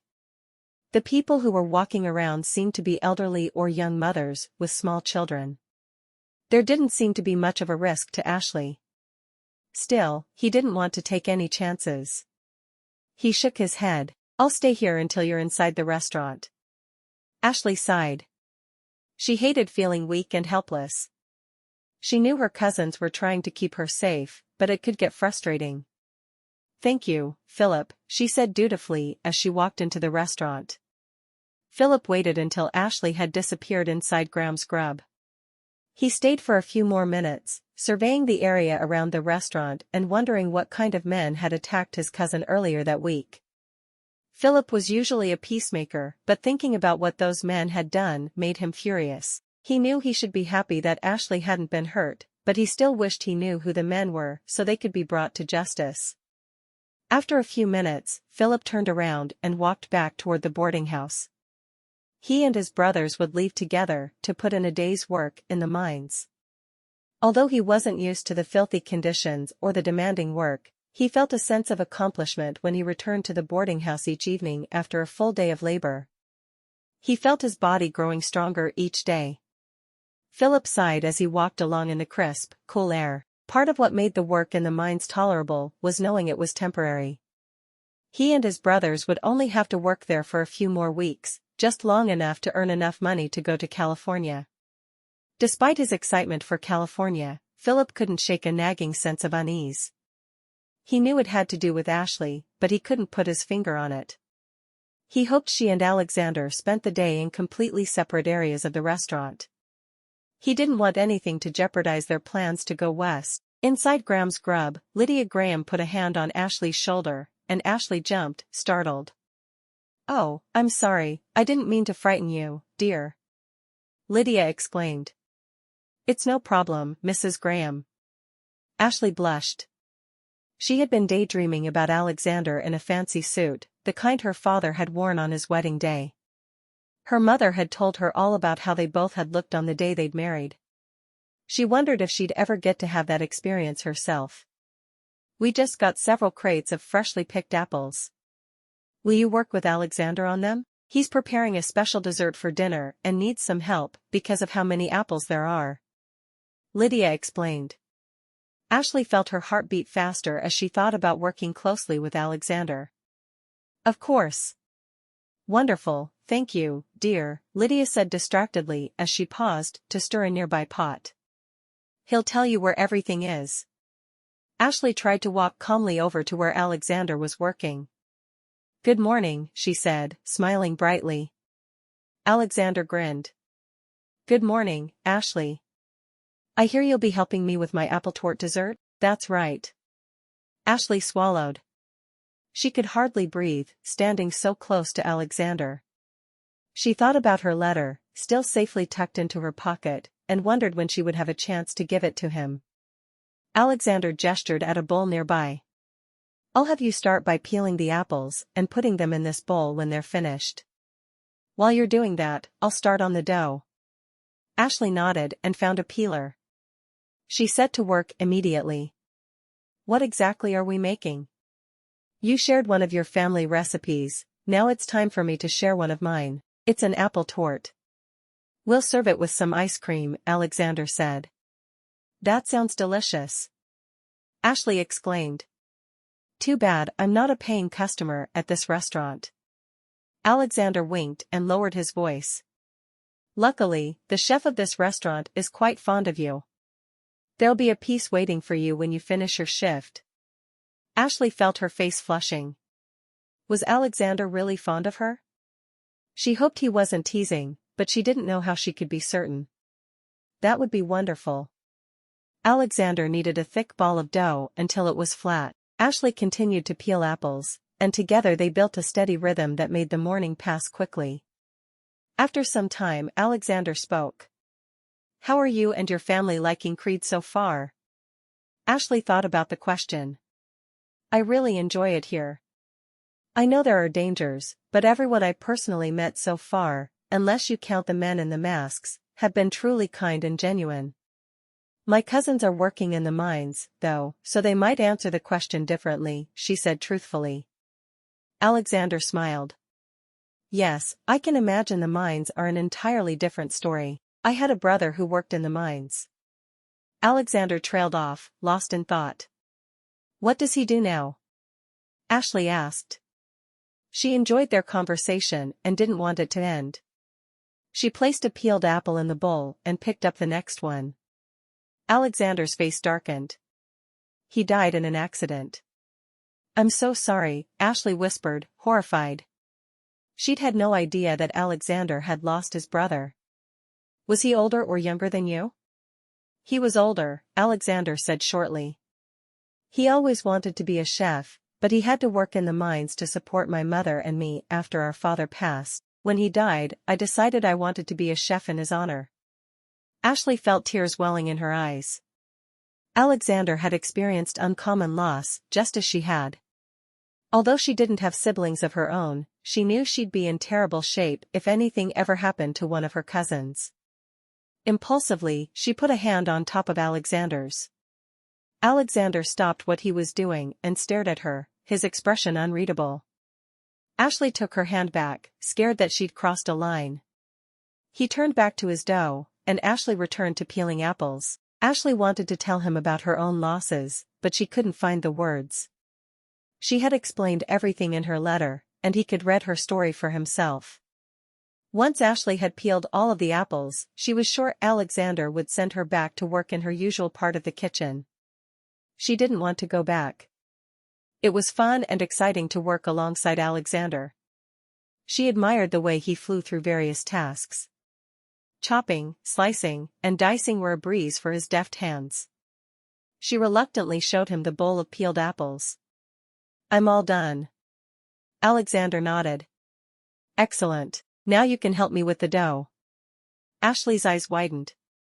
Alexander smiled at her, snapping back into the carefree attitude he'd had with her earlier, before she'd asked about his late brother.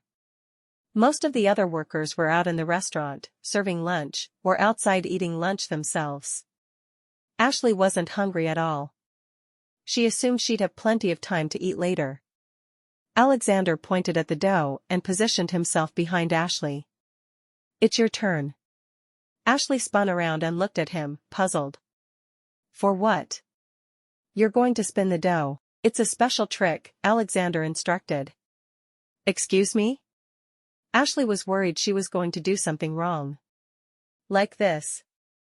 Alexander stepped closer to Ashleigh, his body pressing against hers. He took her hands in his, gently guiding them as they sculpted the dough. Ashleigh felt overwhelmed by the sensations that poured through her body as Alexander touched her. She felt as if every part of her came alive under his touch. Alexander showed her the technique his family used, and she followed his instructions. Soon, he helped her scoop some of the peeled apples along with sugar, flour, and cinnamon into the crust they'd formed. I wish I could taste it right now. There are a lot of things I wish I could do right now, Alexander whispered into her ear. A wave of feeling rippled through Ashleigh's body. As an unmarried woman, she'd never been this close to a man's body before, and she could hardly keep from moaning in intoxicated pleasure. She longed to feel his lips on hers or his strong hands in unmentionable places. Just then, Mr. Graham walked into the kitchen, carrying a crate. Alexander, where should I put this? It's part of the onion shipment. Alexander stepped away from Ashleigh and straightened his posture before he responded. Please put them in the storeroom. Thank you, Mr. Graham. Mr. Graham rushed away. Ashleigh let out a sigh of relief. I don't want to get you in trouble, she whispered. That's a given, Alexander whispered back, with a little wink. In no time at all, Mr. Graham was back in the kitchen, and Ashleigh and Alexander maintained a respectful distance from each other as they continued to prepare the torte. She couldn't wait to try it later, but even more, she couldn't wait until the next time she was alone with Alexander. As the afternoon passed by in a blur, Ashleigh tried to ignore a nagging doubt that kept interrupting her giddy thoughts. The idea of moving to California and never seeing Alexander again seemed unbearable yet inevitable. Ashleigh tried to ignore her sadness and fears and focus on Alexander and the dish they were preparing.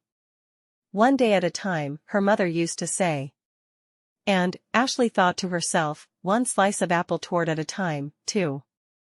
Chapter 5. Alexander usually walked everywhere he needed to go, except for weekly church services.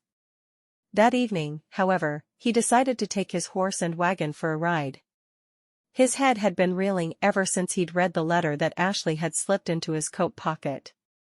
She had been through tragedy, losing her parents to illness, the same way he had lost his brother to an accident. But she was still determined to live her life to the fullest and find the joy in living. He needed to be with her. He knew without a doubt that Ashleigh would make him be the best man he could possibly be. That afternoon, after they'd finished the thwarted, Mrs. Graham had asked Ashleigh to help reorganize the storeroom, and Alexander and Ashleigh had been separated. Now that he had experienced her up close, he hated to be away from her, or at any distance at all. Hopefully, we won't be apart much longer, Alexander thought. In his pocket, he ran his fingers over the ring he'd bought from Mort Jackson. He still didn't know the significance, but he knew it was meaningful to Ashleigh in some way. He couldn't wait to ask her the question that had been running through his mind over and over again. He pulled up to the boarding house and parked the wagon, climbing out slowly and taking a deep breath. He was about to ask the most important question of his life. He wore his finest suit for the occasion, the one he normally only wore for church or holiday celebrations. He hoped it would be enough to impress the Steepleton cousins. He didn't know what he was going to say to get the three of them alone. Fortunately, when he walked into the dining area, he found three men sitting together in the corner, huddled over several maps. While they all looked different, each of them resembled Ashleigh in some way. He knew these must be the Steepleton brothers. Alexander walked over to them and cleared his throat. "Good evening. My name is Alexander Pierce, and I've met your cousin, Ashleigh, through my work at Graham's Grub." The three men turned and stared at him, not saying a word. Then, they all started to talk at once. Gilbert jumped to his feet and enthusiastically shook Alexander's hand. "Thank you for saving our cousin. She could have been seriously injured, or worse." "What are you doing here?" William wondered out loud, suspicious. "Pleased to meet you," Philip said warily. Alexander felt overwhelmed, but he forged ahead. "I've come here with a delicate matter to discuss. Have a seat." William kicked one of the empty chairs at the table out. "Please excuse our manners. This is William, this is Gilbert, and I'm Philip," Philip explained. Alexander nodded as he sat down, taking in their names. He remembered what he had planned to say and began his speech. "I've grown to truly respect and admire your cousin. She's a wonderful person, and she's everything I've ever wanted in a woman. I know her father has passed on and you three are her closest family as well as her friends. Do I have your permission to ask her to marry me?" Once again, the Steepleton triplets began talking loudly and quickly at the same time. Alexander couldn't understand what any of them were saying. They were so loud that Becky came out into the dining area and asked if anything was wrong. "Nothing," William said gruffly. Once Becky had left, William looked around at everyone at the table, then spoke in a quiet, stilted tone. "Mr. Pierce, while we appreciate your offer, we can't accept it." Gilbert and Philip nodded, both looking down at the floor. Alexander was taken aback. "Can I ask why?" "We're on our way to California," William said patiently. "We won't go without our cousin. We're going there to buy land and continue the business our fathers started in Oklahoma. There's more opportunity out west, and we'll all settle there together." William spoke as if this had all been decided and there was no room for any changes. "But I love her," Alexander said, feeling foolish for speaking so openly about his feelings among a group of men. "I'm sure that's true," Gilbert said gently. "But Ashleigh's recently been through a great loss.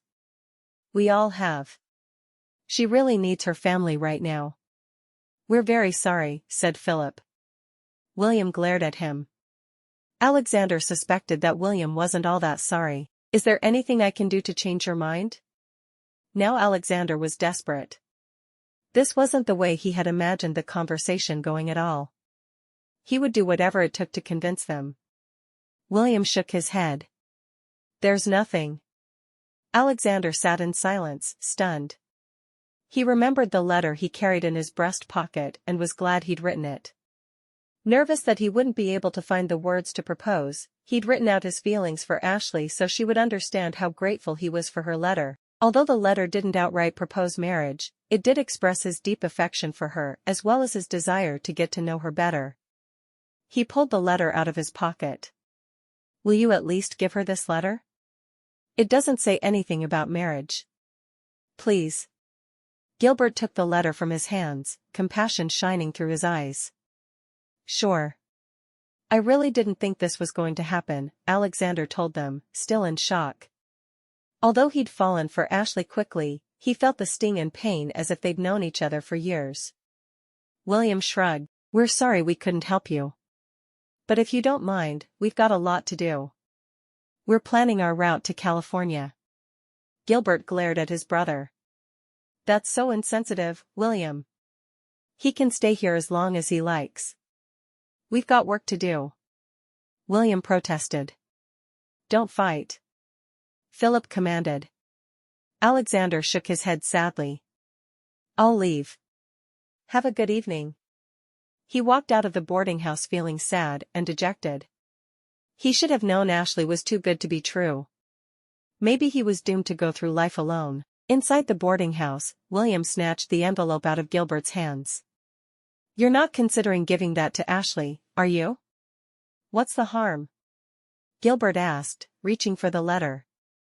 William held it behind his back. Please stop acting like children. Philip cried. William and Gilbert ignored him. William stood up, and Gilbert followed, trying to wrap his hands around the letter. Suddenly, the envelope fluttered out of William's hand and into the fireplace. Embers cut through the white paper and smoke poured out of the fireplace. Now look what you've done! Gilbert exclaimed. William crossed his arms and sank back into his chair. That's where it belongs. At least now we don't have to decide whether we should give her the letter or not, Philip pointed out. I think we should tell Ashleigh about what happened, Gilbert said. I don't feel right about this. William's face was red as he spoke. Gil, we can't tell her. Then she won't want to go to California. Our only chance of making enough money to support all of us is out west. We can't stay in this mining town. We'll die before we make enough money to buy a farm or ranch. Not to mention, there seem to be absolutely no single women in this town. Have you noticed that? Gilbert slumped down in his seat. Well, yes, now that you mention it. I don't want to lie to Ashleigh either, Philip said. But I do think she's getting too attached to Creede. California will be the best place for her. With us. It's what Mother and Father would have wanted, and Aunt Sarah and Uncle Benjamin, too. Gilbert shook his head. I don't know about this. William leaned in, a grave expression on his face. Ashleigh's vulnerable right now. She suffered a terrible loss. Alexander will only confuse her. We're helping her. Do we all agree? After a brief pause, Gilbert and Philip nodded. We're in agreement. Good. With that, William casually pushed the maps away and began reading the local newspaper. Gilbert sighed. He hated keeping secrets from his cousin, but deep down, he knew his brother was right. Ashleigh was in a vulnerable position. It wouldn't be right to allow a man like Alexander to take advantage of her while she was still reeling from her parents' deaths. The faster the Steepletons could get out of Creede, the better. Soon, Ashleigh would be breathing in the California air and enjoying the California sunshine. Gilbert hoped she'd forget all about Alexander Pierce and the town of Creede. Inside the restaurant, Ashleigh slipped on her apron and walked over to the area where she usually worked. A crate of carrots rested on the table. Can you chop those up for this evening's stew, dear? Mrs. Graham called as she walked past. Yes, Mrs. Graham, Ashleigh replied. She stole a glance over at Alexander, but he was across the room and seemed focused on cutting a piece of meat. She hoped he'd stop by or say hello to her. She didn't feel comfortable interrupting him since he was the head chef and she was simply a worker. But she couldn't help but think back to the previous day, when they'd laughed and teased each other as they'd worked. Ashleigh wondered if he'd read her letter, and if so, what he thought of it. She busied herself with chopping the carrots, trying to keep her mind off Alexander, but it was difficult. She'd never met a man who made her want to imagine a future with him. When she thought about Alexander, she pictured a beautiful home, small children, and a relationship that would last forever. Even though she knew her cousins wanted to push forward to California, a small part of her held out hope that she would be allowed to stay with Alexander. If he'd have her, of course. As she worked, Ashleigh tried to catch Alexander's eye, but each time he passed by, he seemed to avoid eye contact. She hoped she hadn't done anything to upset him. She thought back to the evening before. She probably shouldn't have brought up his brother, although she had no way of knowing that it was a sad topic for him. Meanwhile, Alexander struggled to focus. Simple tasks took far too long, because he was too busy replaying his conversation with the Steepleton brothers the night before. He was too embarrassed to face Ashleigh. He couldn't even look her in the eyes. If he was a good enough man to be her husband, he would need to stand up to her cousins and make them understand. "Alexander, didn't you ask us to order more beef for tonight, not fish?" Mr. Graham asked, interrupting his thoughts. He gestured to the fish Alexander prepared to cut. Alexander flushed. It was unlike him to make mistakes. "You're right, Mr. Graham. I'll go and get that now." Mr. Graham gave him a strange look and walked away. Alexander knew he needed to concentrate on doing his work. But Ashleigh kept appearing in his thoughts. It was going to be a very long day. After work, Ashleigh waited for one of her cousins to walk her home. She preferred to wait in the small hallway in the back of the restaurant so she wouldn't disturb any of the patrons or the workers. "What are you doing, all by yourself?" Ernie's cranky voice disrupted Ashleigh's thoughts. "Where did you come from?" Ashleigh asked, looking around. As usual, Ernie had seemed to appear out of nowhere. "Never mind that. Why aren't you with Alexander, showing him that you'd make a great wife?" Ernie asked impatiently. Ashleigh sighed. "Oh, Ernie, he ignored me all day." "Wait a minute. What are you doing here? Do you work here, too?" "Normally the only people who come back here are the staff." Ernie rolled his eyes. "You're focusing on the wrong things. You need to make sure Alexander proposes to you before your cousins drag you off to California. We don't have much time." Ashleigh's eyes narrowed. "Just a few days ago, I was attacked because you asked me to meet you outside. You can understand if I'm more than a little suspicious of your motives right now." Ernie looked more exasperated than guilty. "Trust me, I didn't know that was going to happen. You were supposed to be there to run into Alexander, and I got you to the right place. That was what needed to happen." Ashleigh didn't know if she could trust Ernie. "I see, you're trying to be a fortune teller again. I suppose this is all related to the big tragedy that's going to happen if I move with my cousins to California, right?" Ernie let out a big sigh. "I didn't want to have to do this, but I suppose I must." He paused. "On the bottom of your right foot, you have a scar. You got it when you were climbing trees with your cousins as a young girl. William got impatient and tried to go ahead of you, and he pushed you out of the tree. Gilbert sat with you and held your hand as you cried from the pain. Philip ran to get your aunt, who cleaned and bandaged your wound, but you'll always have the scar because the cut was so deep." Ashleigh gasped. "How could you possibly know all that? I've never told anyone that story." "I've told you, Ashleigh, it's my job. Now you need to start listening to me, or terrible things are going to start happening around here," Ernie warned. Ashleigh still couldn't believe how much Ernie knew about her life. "Wait a minute. You must have spoken to one of my cousins at the boarding house." "Which one?" "I haven't spoken to any of your cousins, Ashleigh, trust me. I couldn't if I wanted to." Ernie crossed his arms. "Why do I always get the most difficult assignments? Why can't I ever get a friendly, trusting young boy or older woman?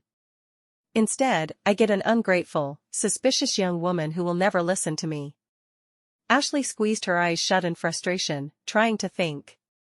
Part of her believed the older man, but she didn't understand why. She knew the town of Creede was filled with unsavory characters and that she should be careful giving her trust. When she opened her eyes, Ernie was gone. What in the... Suddenly, Mrs. Graham's voice called down the hallway. Ashleigh, dear. Your cousin is here to walk you home. Ashleigh walked down the hallway toward the front dining area. As she passed Mrs. Graham, the older woman lowered her voice to a reverent whisper. And may I add, he's incredibly handsome. Is he unmarried? Ashleigh giggled. She wondered which cousin Mrs. Graham was referring to. Yes, all of my cousins are unmarried. They're triplets. Mrs. Graham looked like she was going to faint. 3 unmarried men in Creede from a good family? My patience is already spoken for, of course, but I'm sure a few of my friends have daughters that might be very interested. Ashleigh smiled. Thank you, Mrs. Graham. My cousins are all loyal and dependable men. I'd be happy for them to find love in this town. There are very few young women, that's the problem, Mrs. Graham fretted. Ashleigh wanted to ask her why that was the case, but then someone started calling her name. I should go. Thank you, Mrs. Graham. Have a good evening. You too, dear. Mrs. Graham replied. Ashleigh found William at the entrance to the restaurant, pacing back and forth. Let's hurry, so we aren't late for dinner, William explained. Thank you for walking me home, Ashleigh said. I hope it's not always necessary. In this town it is, William said gruffly.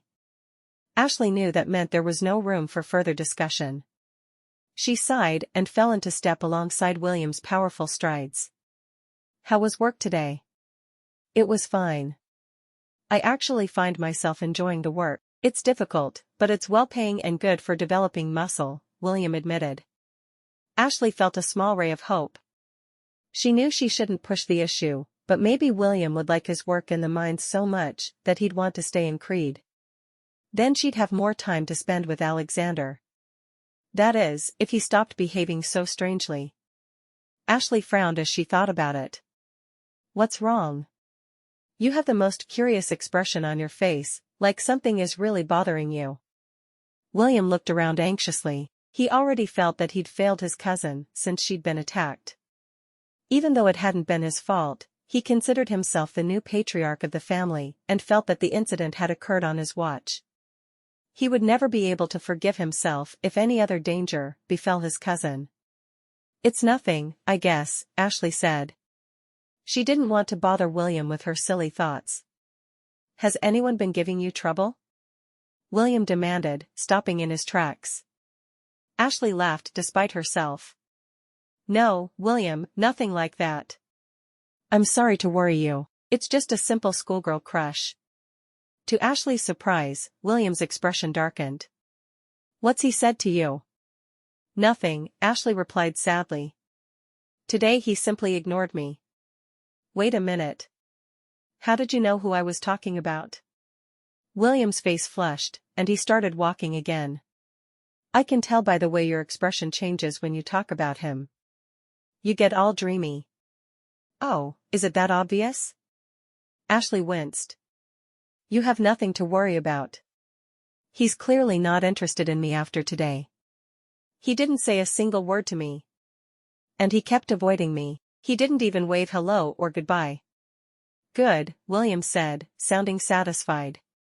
What do you mean by that? Ashleigh felt a little insulted. She didn't expect William to understand her troubles, but he could at least act polite about it. William hesitated. I mean, we'll be leaving for California soon, and I don't want any distractions for you. Ashleigh sighed. I understand. When they got back to the boarding house, Ashleigh went upstairs to change her clothes before dinner. William found Gilbert and Philip and told them about his conversation with Ashleigh. It seems like Alexander is heeding our advice. I still feel guilty for not telling Ashleigh about the letter, Gilbert confessed.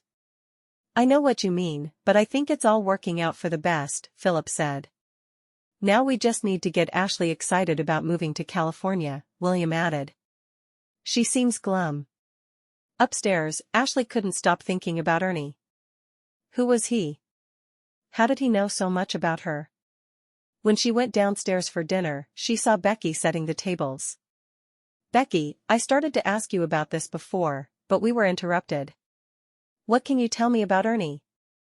Becky wore a puzzled expression. "Who's Ernie?" "You know, one of your boarders. He has gray hair and always seems to be cranky about something." Ashleigh explained. "The oldest gentleman that's currently boarding here is Ned Ekstrom." "Is that who you mean? But he's never cranky." Becky frowned, trying to think if there was anyone else. "Oh no, not Ned. Ned is much too sweet," Ashleigh replied.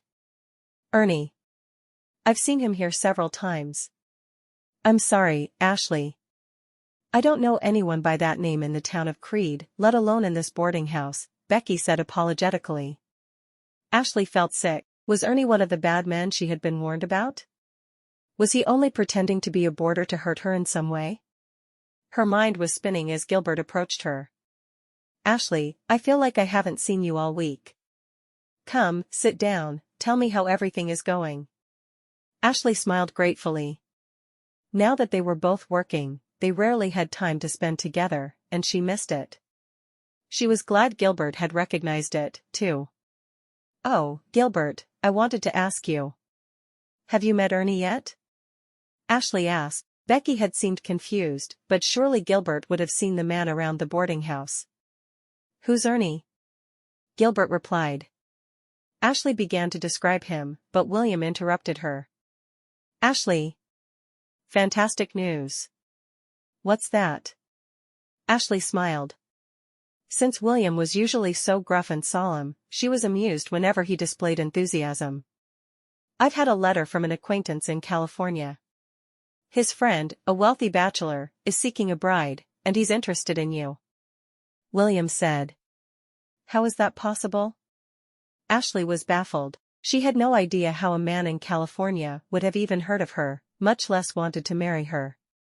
And since when did William have a friend in California? Something wasn't making sense to her. "I wrote to my friend in one of my letters about you and told them that we are all traveling to California soon." He read the letter aloud to his friend, and the man immediately wanted to meet you. "In fact, I think he's going to write a letter to you soon," William continued. Ashleigh's stomach turned. She didn't want to meet a strange man in California. She wanted to stay in Creede and get to know Alexander. Though she knew they meant well, she wished her cousins could stop meddling in her life. "I see. Ashleigh, this man is very accomplished and wealthy." "James Pendergrast," William announced proudly. Ashleigh frowned. "William, you know I don't care about riches or fortune. I want to live comfortably, but it's more important to me to lead an honest life than be wealthy." William laughed, as if she were joking. "Oh, Ashleigh, I'm sure you'll get along. I can't wait to see what he writes to you, and for you to meet him when we get to California." Ashleigh forced a smile on her face, but she felt a sense of discomfort wash over her. Why was everyone so thrilled about traveling to California? What was wrong with staying in one place for more than a few weeks? Chapter 6. 2 weeks later, Ashleigh sat on the edge of her bed, reading the letter from James Pendergrast. "Dearest Ashleigh, I hope you do not find this correspondence too forward. After hearing of your beauty and intellect, I had to write you directly. I come from the East and have been in California for several years now. Like you, I am an orphan, and I have always longed to fill my home with the sounds of children's laughter. Unfortunately, the women I have met here do not share my values or morals. Therefore, I must attempt to find a bride through family and friends. My friend, Mr. White, speaks highly of your cousin William. When he told me about you, I knew I wanted to make your acquaintance. I understand it is far too early to consider marriage, as I am sure you will have many offers. All I ask is that you write me back. Yours, James Benjamin Pendergrast." Ashleigh sighed as she reread the letter. James Pendergrast seemed nearly too good to be true. Like her, he had experienced the pain of losing both of his parents. And like her, he also wanted to have a big family. What she liked even more about him was that he wasn't presumptuous. He hadn't asked for her immediate promise to marry him or even to meet him in person. He had only asked that she respond. As she went over to the desk to begin composing a response, she suddenly thought of Alexander. How would he feel if he knew she was writing to another man? Ashleigh frowned as she thought about the way Alexander had treated her over the past 2 weeks. Ever since she'd given him her letter, he had been avoiding her. They never spoke more than a few words to each other at Graham's Grub, and he seemed to go out of his way so their paths wouldn't cross. Although she felt sad when she thought about Alexander, Ashleigh realized she had to accept that he didn't care for her the way she cared for him. He didn't even want to see her or talk to her.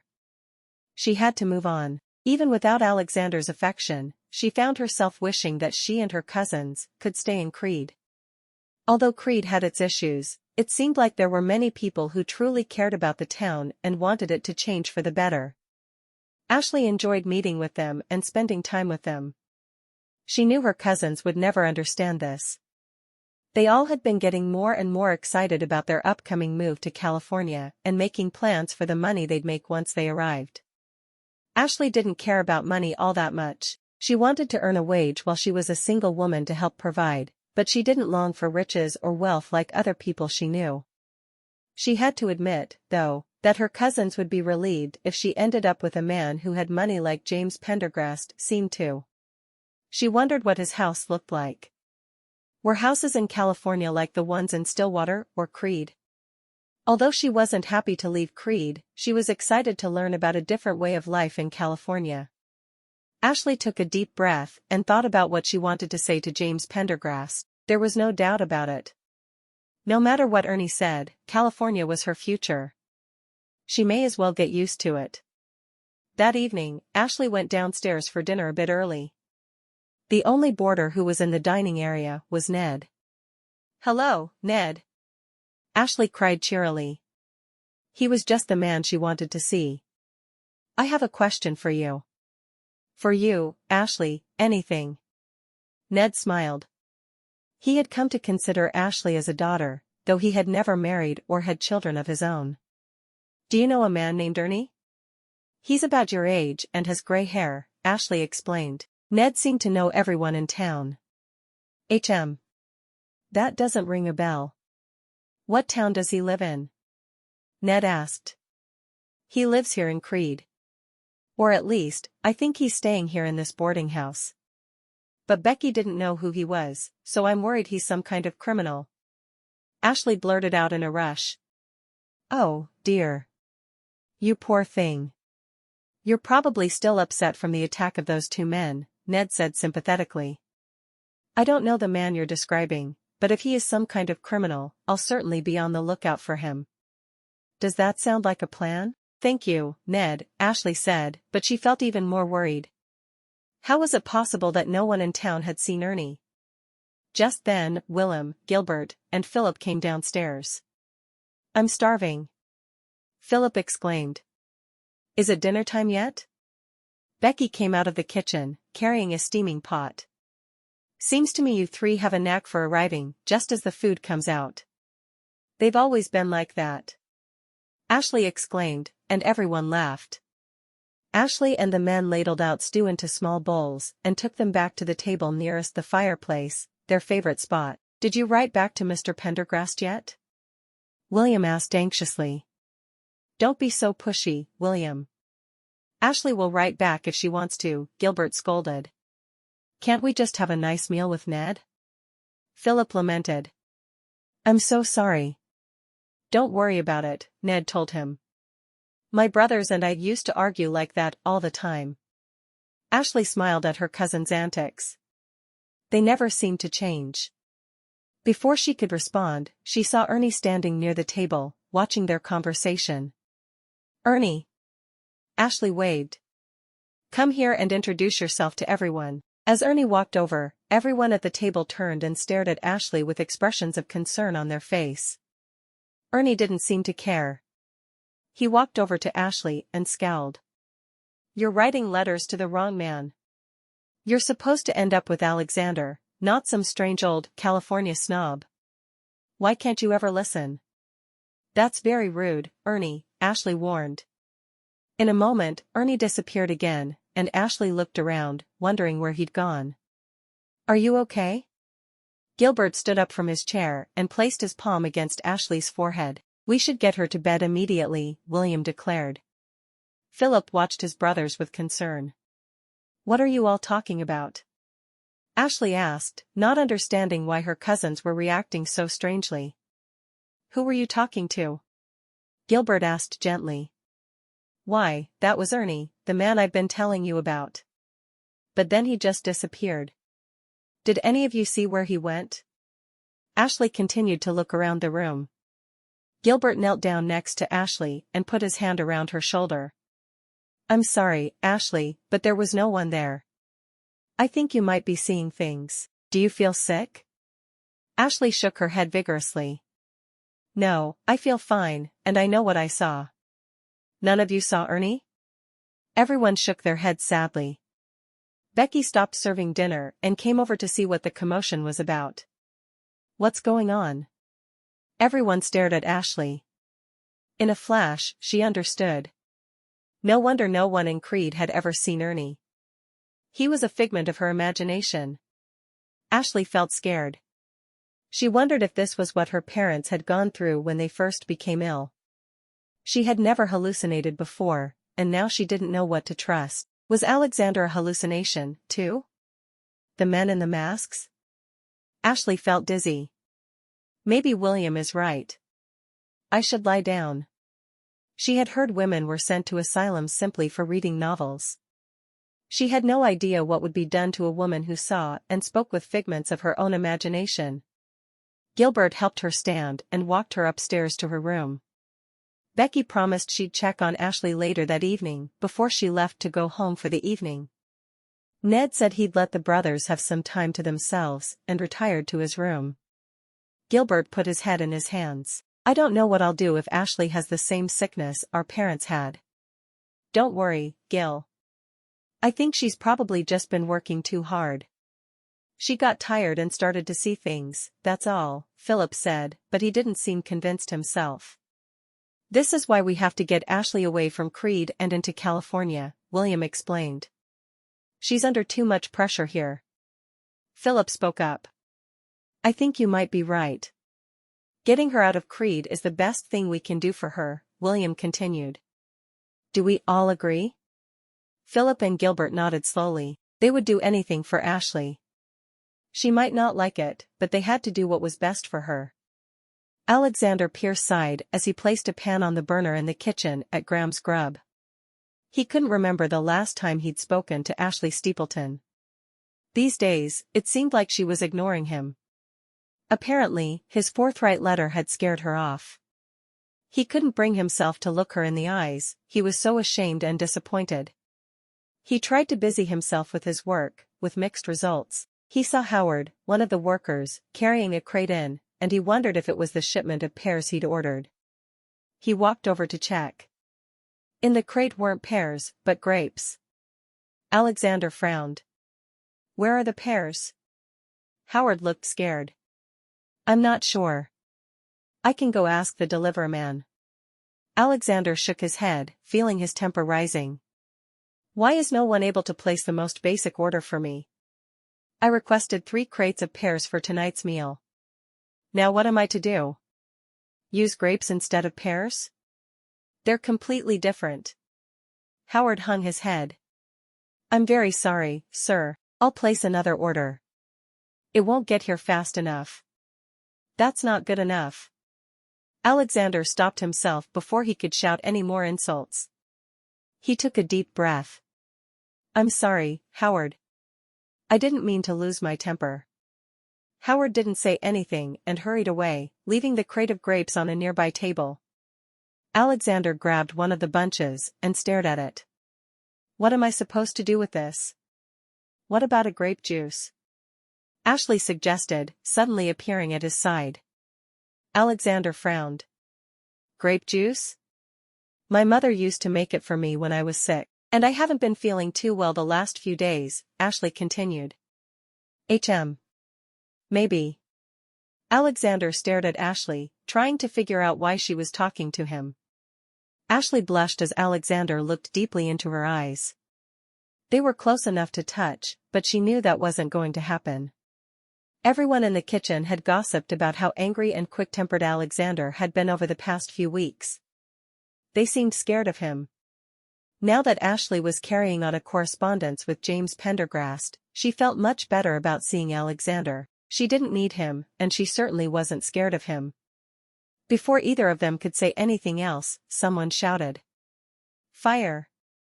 Alexander spun around and saw that the pan he'd left on the burner had caught fire, and smoke billowed throughout the kitchen. Alexander dropped the crate of grapes and raced toward the stove. He pulled up his shirt over his nose to protect himself from the smoke and found a metal lid.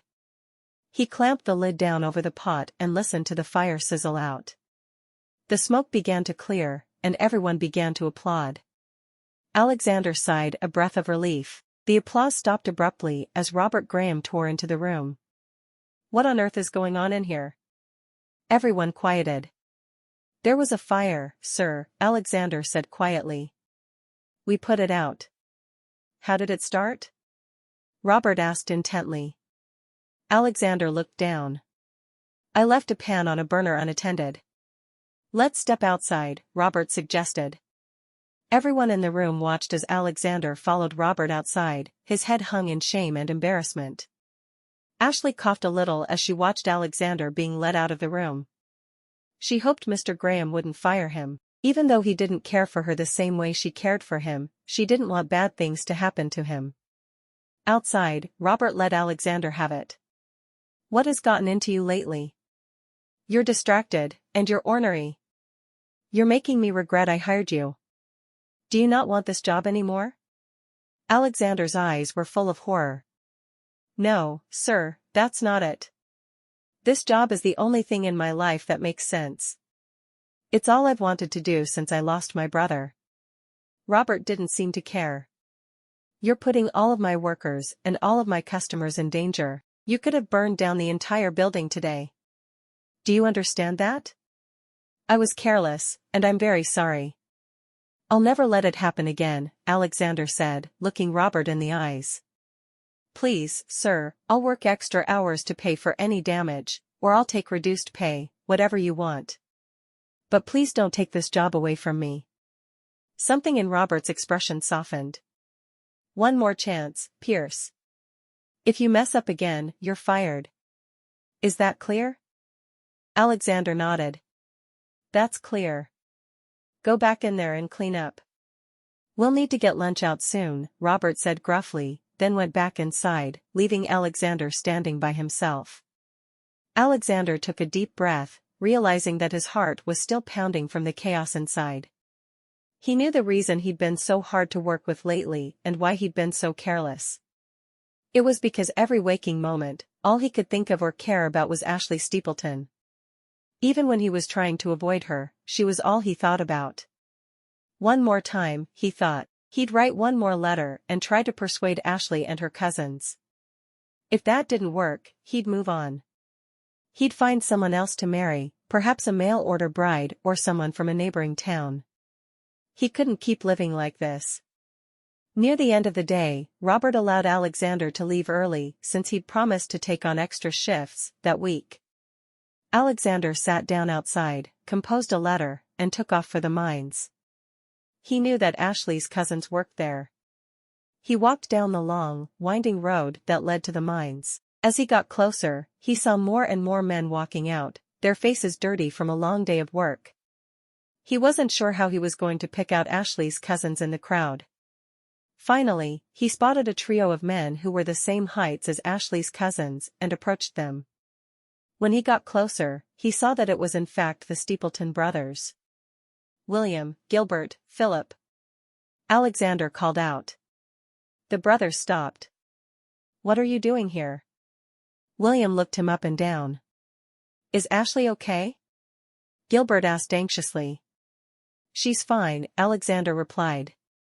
"I want you to reconsider. I'm serious about her, I have a good job, and I can provide for her. If she never wants to see me again, I'll back off.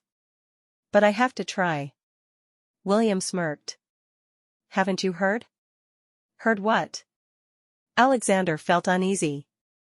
Ashleigh's engaged to a wealthy lawyer from California. James Pendergrast, William said. What? But. When? Alexander could hardly formulate a coherent sentence. It all happened recently. We leave for California in 4 weeks, so Ashleigh and James can marry, William explained. With all due respect, we need to go now. I had no idea. Alexander was still stunned. I'm sorry, Alexander. But this is what's best for Ashleigh. Gilbert put a hand on his shoulder, then winced, seeing that he'd gotten dirt all over Alexander's shirt.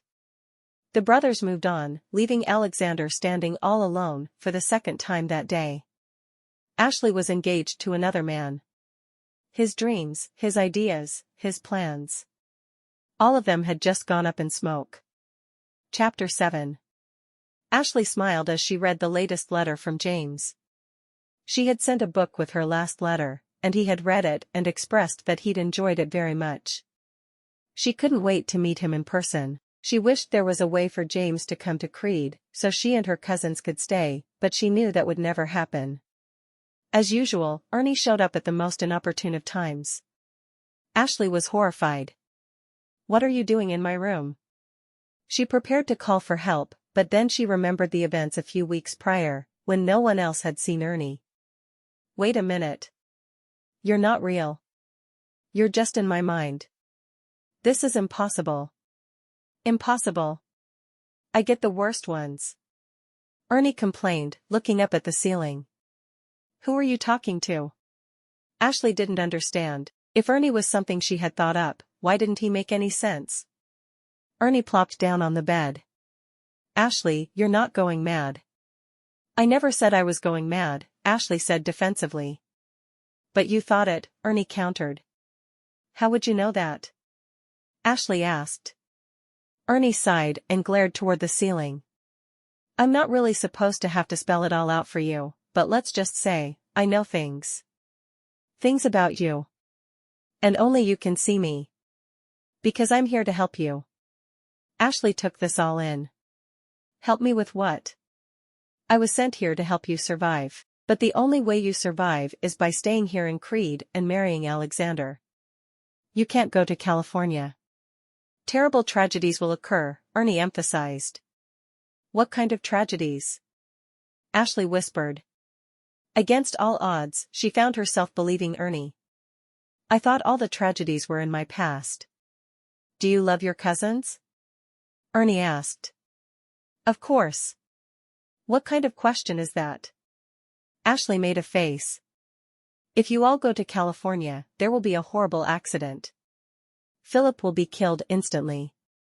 Gilbert will die a slow, painful death, and William will survive, but he'll be too disfigured to ever work or live on his own again. You will be forced to care for him, living out your days as a spinster.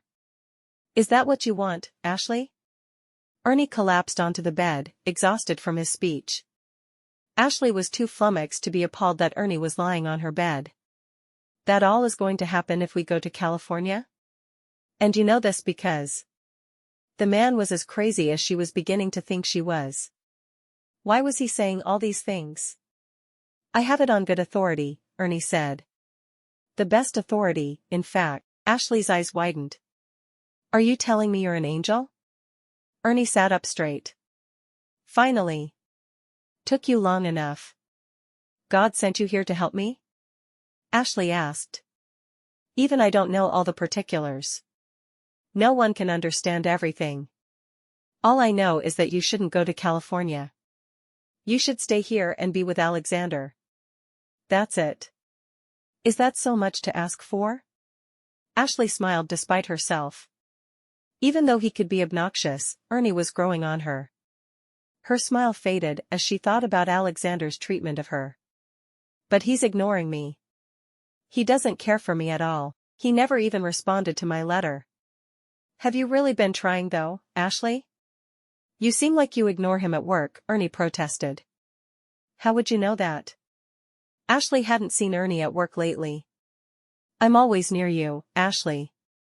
I told you, I know things. Can we move on already? Ernie stood up and began pacing.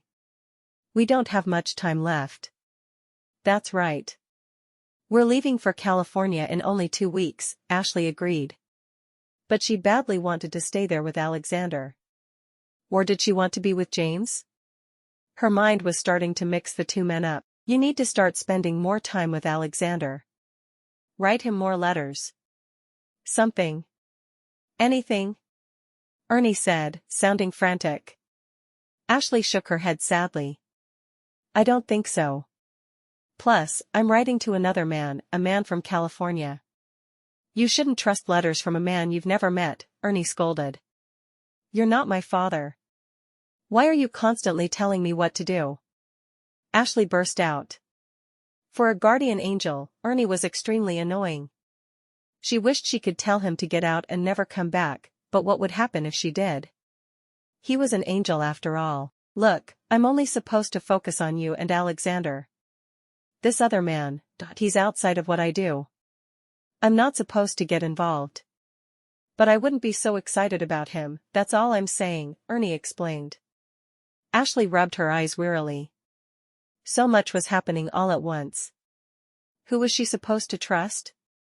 Ernie seemed like he was looking out for her, but he was so mysterious and odd. Alexander was her dream man, but he acted irritated around her. Her cousins wanted what was best, but they wanted to go to California, which would likely end in more death and despair. What was she supposed to do? When she looked up again, Ernie had disappeared. Ashleigh shook her head. She supposed she should go downstairs for dinner so her cousins wouldn't worry about her. Since the time Ernie had shown up at dinner, they'd been treating her cautiously, as if she were a very delicate child instead of a young woman.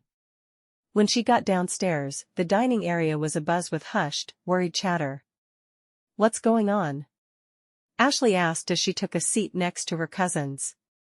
Everyone wore grim expressions on their faces. There had been more robberies, Gilbert said gently, not wanting to upset Ashleigh further. Ashleigh felt a chill of fear. Were they wearing masks? Gilbert looked down. Yes, they were. Maybe we should leave to go to California sooner, Philip piped up. No, we can't. Ashleigh blurted out. William stared at her. Why not? I need more time. Just a little more time in Creede. Please, Ashleigh pleaded. She tried to think of what might change their minds. I'm not feeling well. I need more time to rest before such a long journey. William's brows furrowed, but he nodded. That seems reasonable. How much longer? Only a week or 2, Ashleigh promised. Even as she said it, she worried it wasn't enough time. How would she be able to convince her cousins to give up their dream of California in only a couple weeks? Fine. We'll make our plans. It will give us another week or 2 of wages from the mines, William said. Ashleigh, are you really sure you should keep working? Maybe you should rest and stay around the boarding house during the day. That will help you start feeling better, Gilbert suggested. Ashleigh had given them all a scare, but he knew her better than anyone and was still concerned. Ashleigh shook her head. Thanks, Gil, but I will feel much better by working. I promise. I just need a little time. All right. Gilbert nodded. If that's settled, I think it's time to eat. William announced, standing up and walking over to the table, where Becky had just set out a large plate of roast beef. My favorite. Ashleigh wasn't hungry. She had a lot to work out in the next 2 weeks. She tried to think. What could possibly make her cousins want to stay in Creede? Different jobs would be essential. As her cousins had explained, the workers in the mines got paid good money, but the risk was too high to do that kind of work on a long-term basis. She wondered if she could find other jobs for her cousins.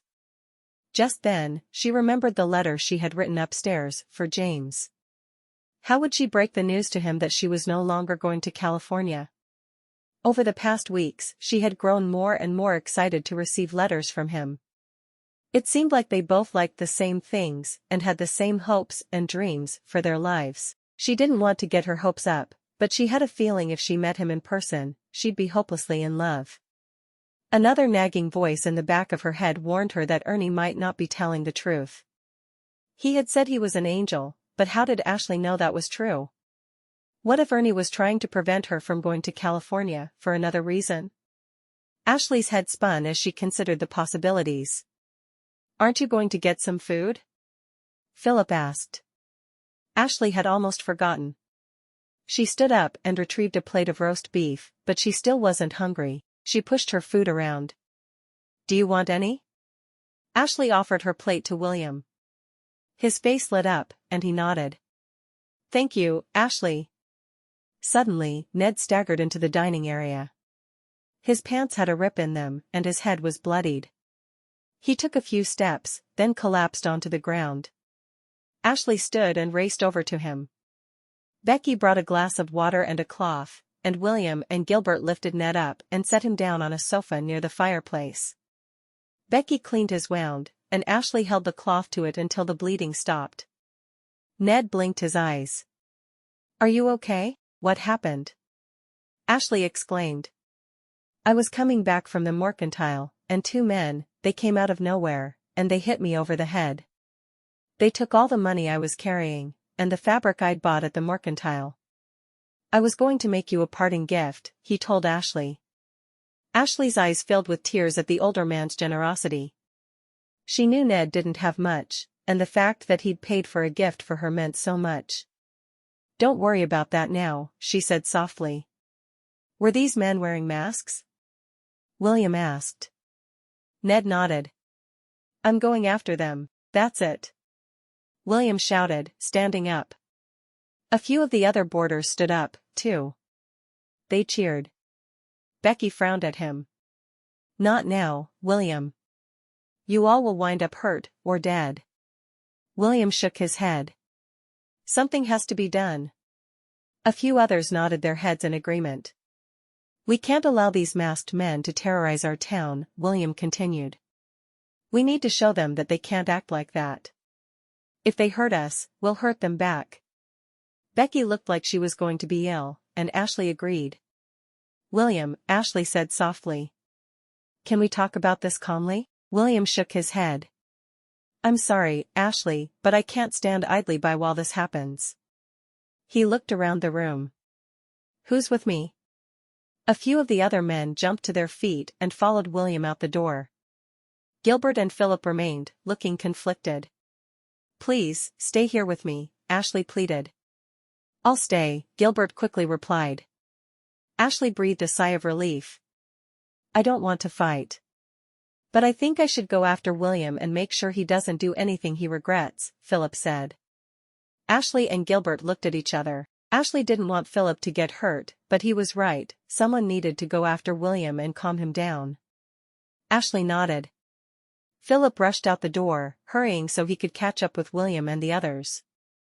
Ashleigh turned her attention back to Ned. "How are you feeling now?" His wound hadn't started bleeding again, and he seemed to have more color than he had when he'd staggered into the boarding house half an hour earlier. "A little better," Ned whispered. Becky was still staring at the door, seemingly in shock. "Are you all right, Becky?" Ashleigh asked. "I have a bad feeling about all of this," Becky said. Cold chills ran down Ashleigh's spine. She prayed to God to spare her cousins. She couldn't bear to lose them, too, after everything that had happened. "I can't believe all of the terrible things that have happened since we came here. I can't wait to leave this horrible town," Gilbert confided. "There are some things about Creede that I'll miss," Ashleigh admitted. Gilbert made a face. "Don't tell me it's that chef from Graham's Grub." Ashleigh felt her face flush. "That's none of your business." "Ashleigh, I'm your best friend." "It's sort of my business," Gilbert teased. "I'm serious, Gil," Ashleigh said. "I don't know what to do." "What are you talking about?" Gilbert looked over at his cousin, concerned. Ashleigh deliberated whether or not she should tell Gilbert the truth. Ernie had warned her that they couldn't go to California, or terrible tragedy would befall her cousins. But she knew Gilbert would never believe her. If the situation had been reversed, and he had told Ashleigh that he'd seen an angel, she would have thought he was losing his mind. After a few moments of hesitation, Ashleigh decided to say as much as she could. I don't want to go to California. Gilbert's face fell. Why not? Ned looked away from them, as if he was determined not to listen to their conversation.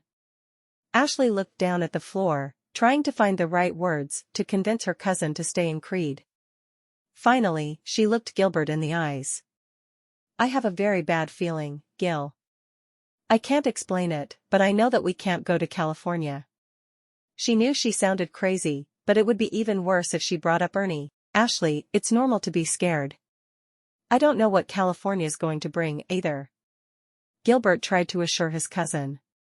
Gilbert, it's not that. Please. You have to trust me on this. We need to make sure that none of us ever sets foot in California, Ashleigh begged. Gilbert frowned. He'd never seen Ashleigh so worked up before. She wasn't the type of person to get overly excited or fearful. He wondered what had made her so afraid. Just then, the door to the boarding house burst open. William and Philip staggered in. Ashleigh could see that William was limping, with his arm braced around Philip for support. What happened? Ashleigh cried. She and Gilbert rushed to greet them. Becky ran to get more towels and hot tea. Oh, my. Philip and Gilbert helped William sit down in one of the chairs in the dining area. William fumed. I don't need all of you fussing over me. I need to get back out there and find the men responsible for these cowardly attacks. From the sofa, Ned craned his head, trying to see. Did you go down swinging, William? Did you give them a taste of their own medicine? Philip looked down at the floor, the tips of his ears turning red. William tried to ignore the question, but Gilbert and Ashleigh looked at him expectantly. I tripped on the boardwalk and fell, William mumbled under his breath. Excuse me? Ashleigh asked. She was sure she hadn't heard right. In my excitement, William began speaking louder. I tripped and fell down on the boardwalk. Philip had to help me hobble back here. Becky found some old scraps of cloth, and Ashleigh helped fashion them around William's ankle. Does that hurt? Ashleigh asked, tying the last piece of cloth. William winced. No, I'm fine. I need to get back out there. Philip shook his head wearily. You're not going anywhere tonight. Becky stood in the front of the room with her hands on her hips. We've had enough excitement for the evening, and I know for a fact that Mrs. Franklin wouldn't stand for it if she were here. No one is leaving the boarding house tonight. Ashleigh breathed a sigh of relief. Becky was clearly serious. Even argumentative William couldn't protest. She watched him carefully and saw that he'd set his mouth in a firm line. She could handle her cousin when he was angry, she just wanted to make sure he was going to be safe. Chapter 8. A few weeks later, Ashleigh waited patiently for William to escort her back to the boarding house from Graham's Grub. His ankle injury had prevented him from working for a few weeks and had also delayed their trip to California. While Ashleigh felt sorry that William had been injured, she was thrilled that the Steepletons weren't on their way west. She wanted to stay in Creede, but it was becoming a very difficult place to live as a young, unmarried woman. The robberies had intensified. The entire town was buzzing about the men in the masks. Ashleigh never walked anywhere alone. She wasn't even allowed to walk to her room in the boarding house unaccompanied. At work, Alexander mostly ignored her. Sometimes, when he needed something, he'd bark out an order, barely even looking at her. The letters from James had continued, and more, he seemed like Ashleigh's ideal match. Ashleigh wished that her mother was still around or that she had sisters, so she could read each letter aloud to them and discuss its contents. The problem was that James lived in California, and Ashleigh knew from Ernie that she and her cousins could never set foot there. Ashleigh felt there was so much pressure on her that she might burst. The door to Graham's Grub swung open, and William hobbled in. It had been more than 2 weeks since his accident, but his ankle still pained him. Ashleigh knew he wouldn't be ready to go to California anytime soon. Let's go. William nodded to Ashleigh, and Ashleigh met him at the front entrance. He pushed the door open for her, and Ashleigh took his arm. How are you feeling today? Ashleigh asked politely. William only grunted. They were mostly silent the entire way back to the boarding house. Before they entered the door, William pulled an envelope out of his coat pocket. "I nearly forgot, this arrived for you. Dearest Ashleigh, I am sorry to hear of your cousin William's injury. I hope he makes a quick and complete recovery, as each day your journey is delayed is another day I must wait until I see you at last. I anxiously await our meeting in person. I have so enjoyed getting to know you by letter. I have something to ask you, and I have prayed on it long and hard. I hope you will not be upset with me or think I am asking too much. Ashleigh, will you marry me? Yours, James Pendergrast." Ashleigh gasped as the letter fluttered out of her hands and onto the ground. William bent down to pick it up, and Ashleigh saw him wince in pain. She knelt down and picked the letter back up. "I'm sorry, I just—" "What is it?" William asked, but he was focused on the door, opening it for Ashleigh and letting her walk into the boarding house first. Ashleigh couldn't believe that James had proposed in his letter. Getting married and starting a family was all she had ever dreamed of since she was a small girl. Though she didn't have siblings growing up, she knew that she'd have more than one child, so her children could have what her cousins had always had. But something didn't feel right. For one thing, she had never met James in person. She didn't know what he looked like or how he behaved. He wrote lovely letters, and they seemed to have common interests, but was it enough? The other, bigger problem was that he lived in California. Marrying James would certainly necessitate moving to California as soon as possible, but Ernie had warned her that if that happened, awful things would happen to her cousins. She couldn't allow that to happen. Ashleigh felt a wave of panic rising up in her chest. Tears welled up in her eyes. "Ashleigh, what's wrong?" William asked, genuinely concerned. "James Pendergrast, he proposed to me in his letter," Ashleigh exclaimed. She was still in shock.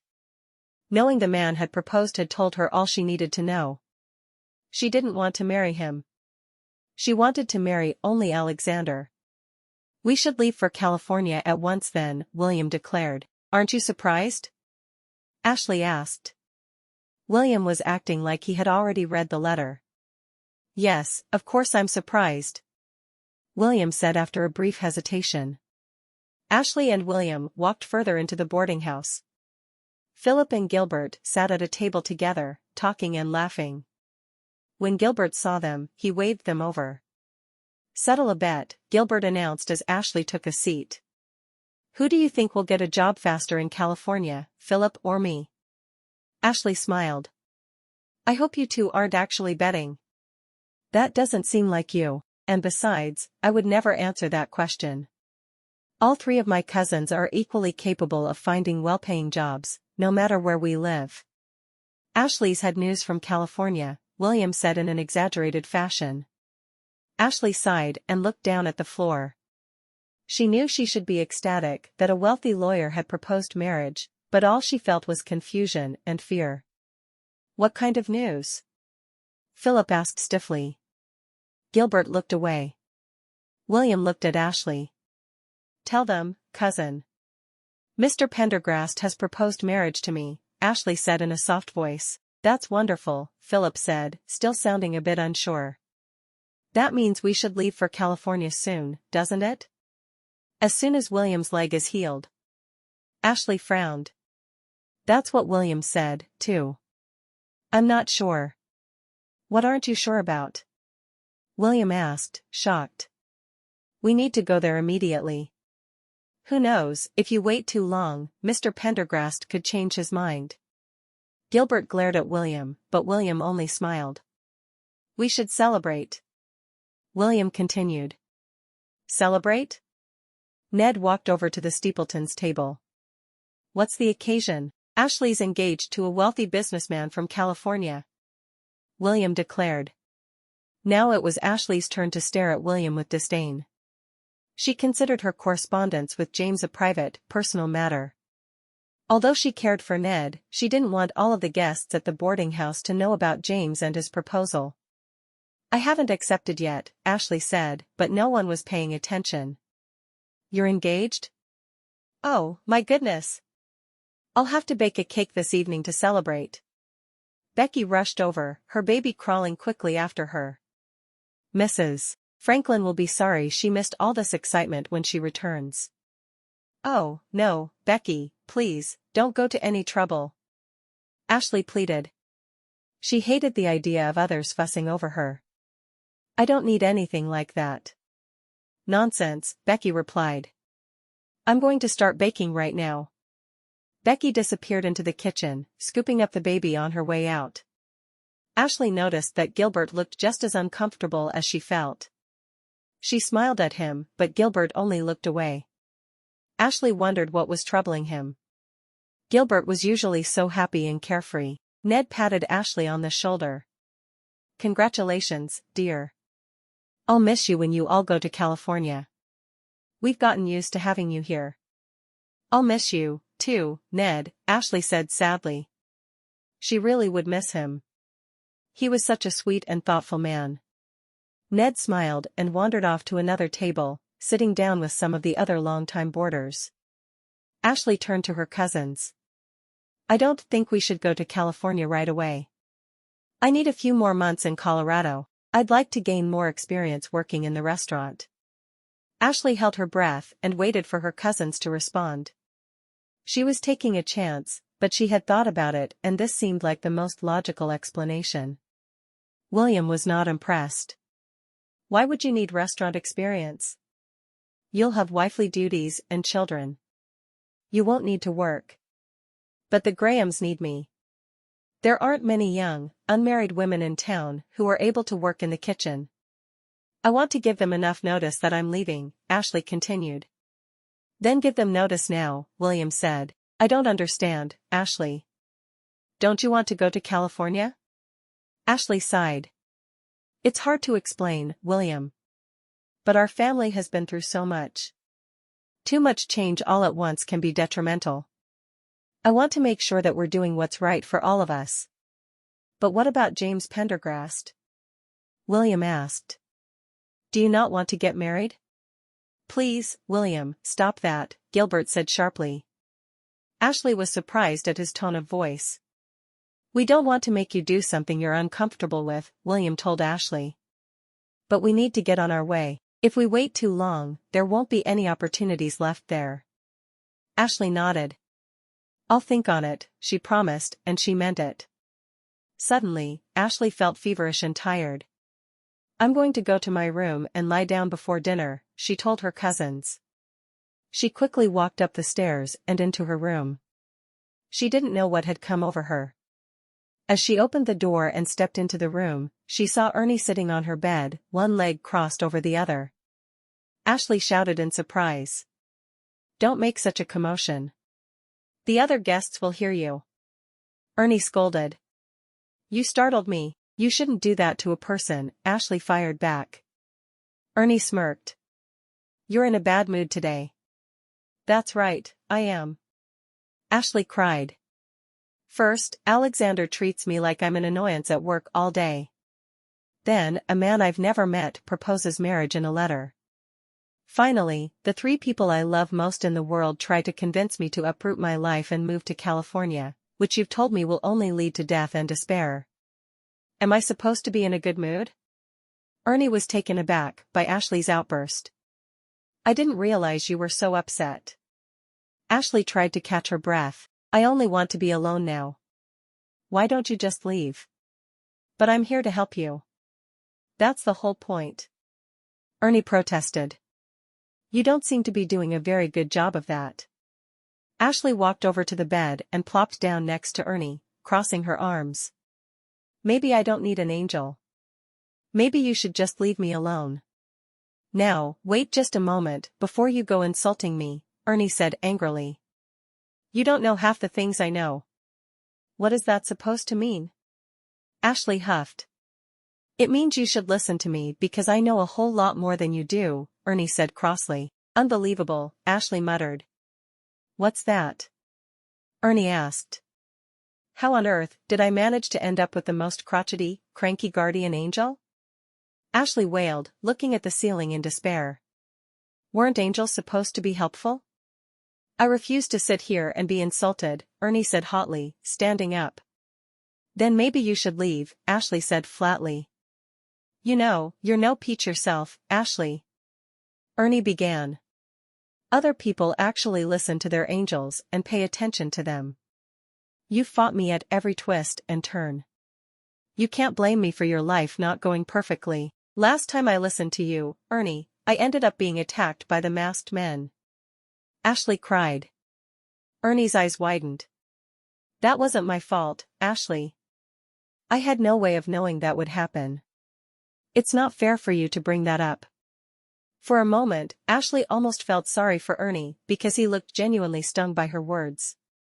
But then she remembered how grumpy and argumentative he could be. She didn't need him in her life. You've only brought trouble to me, ever since I met you. I already have people who look out for me. I call them cousins. I won't stay here and listen to you say bad things about me. But I will tell you this. You should spend some time listening to your beloved cousins and what they're planning for you. I think you'll be quite surprised, Ernie said with his nose turned up in the air. As soon as he'd finished speaking, he disappeared.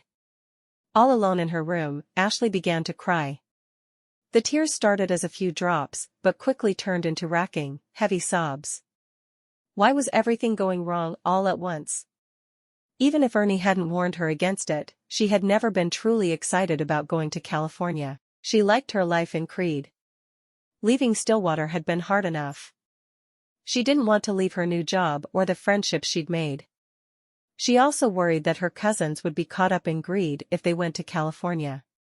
It seemed like everyone she'd encountered who planned to go there cared only about money. Ashleigh's parents had always worked hard to make sure she never had to want for anything. They had also taught her that there was a difference between earning money to support a family and wanting money simply to be able to spend or hoard it. They had never been interested in schemes to make more money than they needed, and Ashleigh wasn't either. Ashleigh knew her cousins felt the same way, but she worried that California might change them somehow. She dreaded going there. She wondered what would happen if Ernie's horrible predictions were to come true. Would James help her care for her cousins, or would he stop courting her immediately?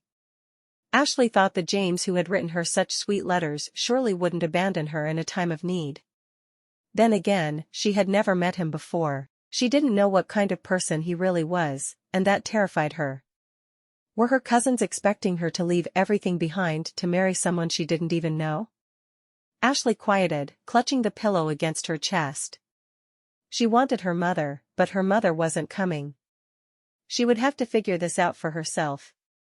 After she stopped crying, Ashleigh crept through the hallway, hoping to eat dinner and speak with her cousins about delaying their move again. Ashleigh paused at the top of the stairs as she overheard her name. It's not right. Ashleigh heard Gilbert say. It's not fair to her. When we get there, how will you explain it? I don't know, exactly. We'll figure it out.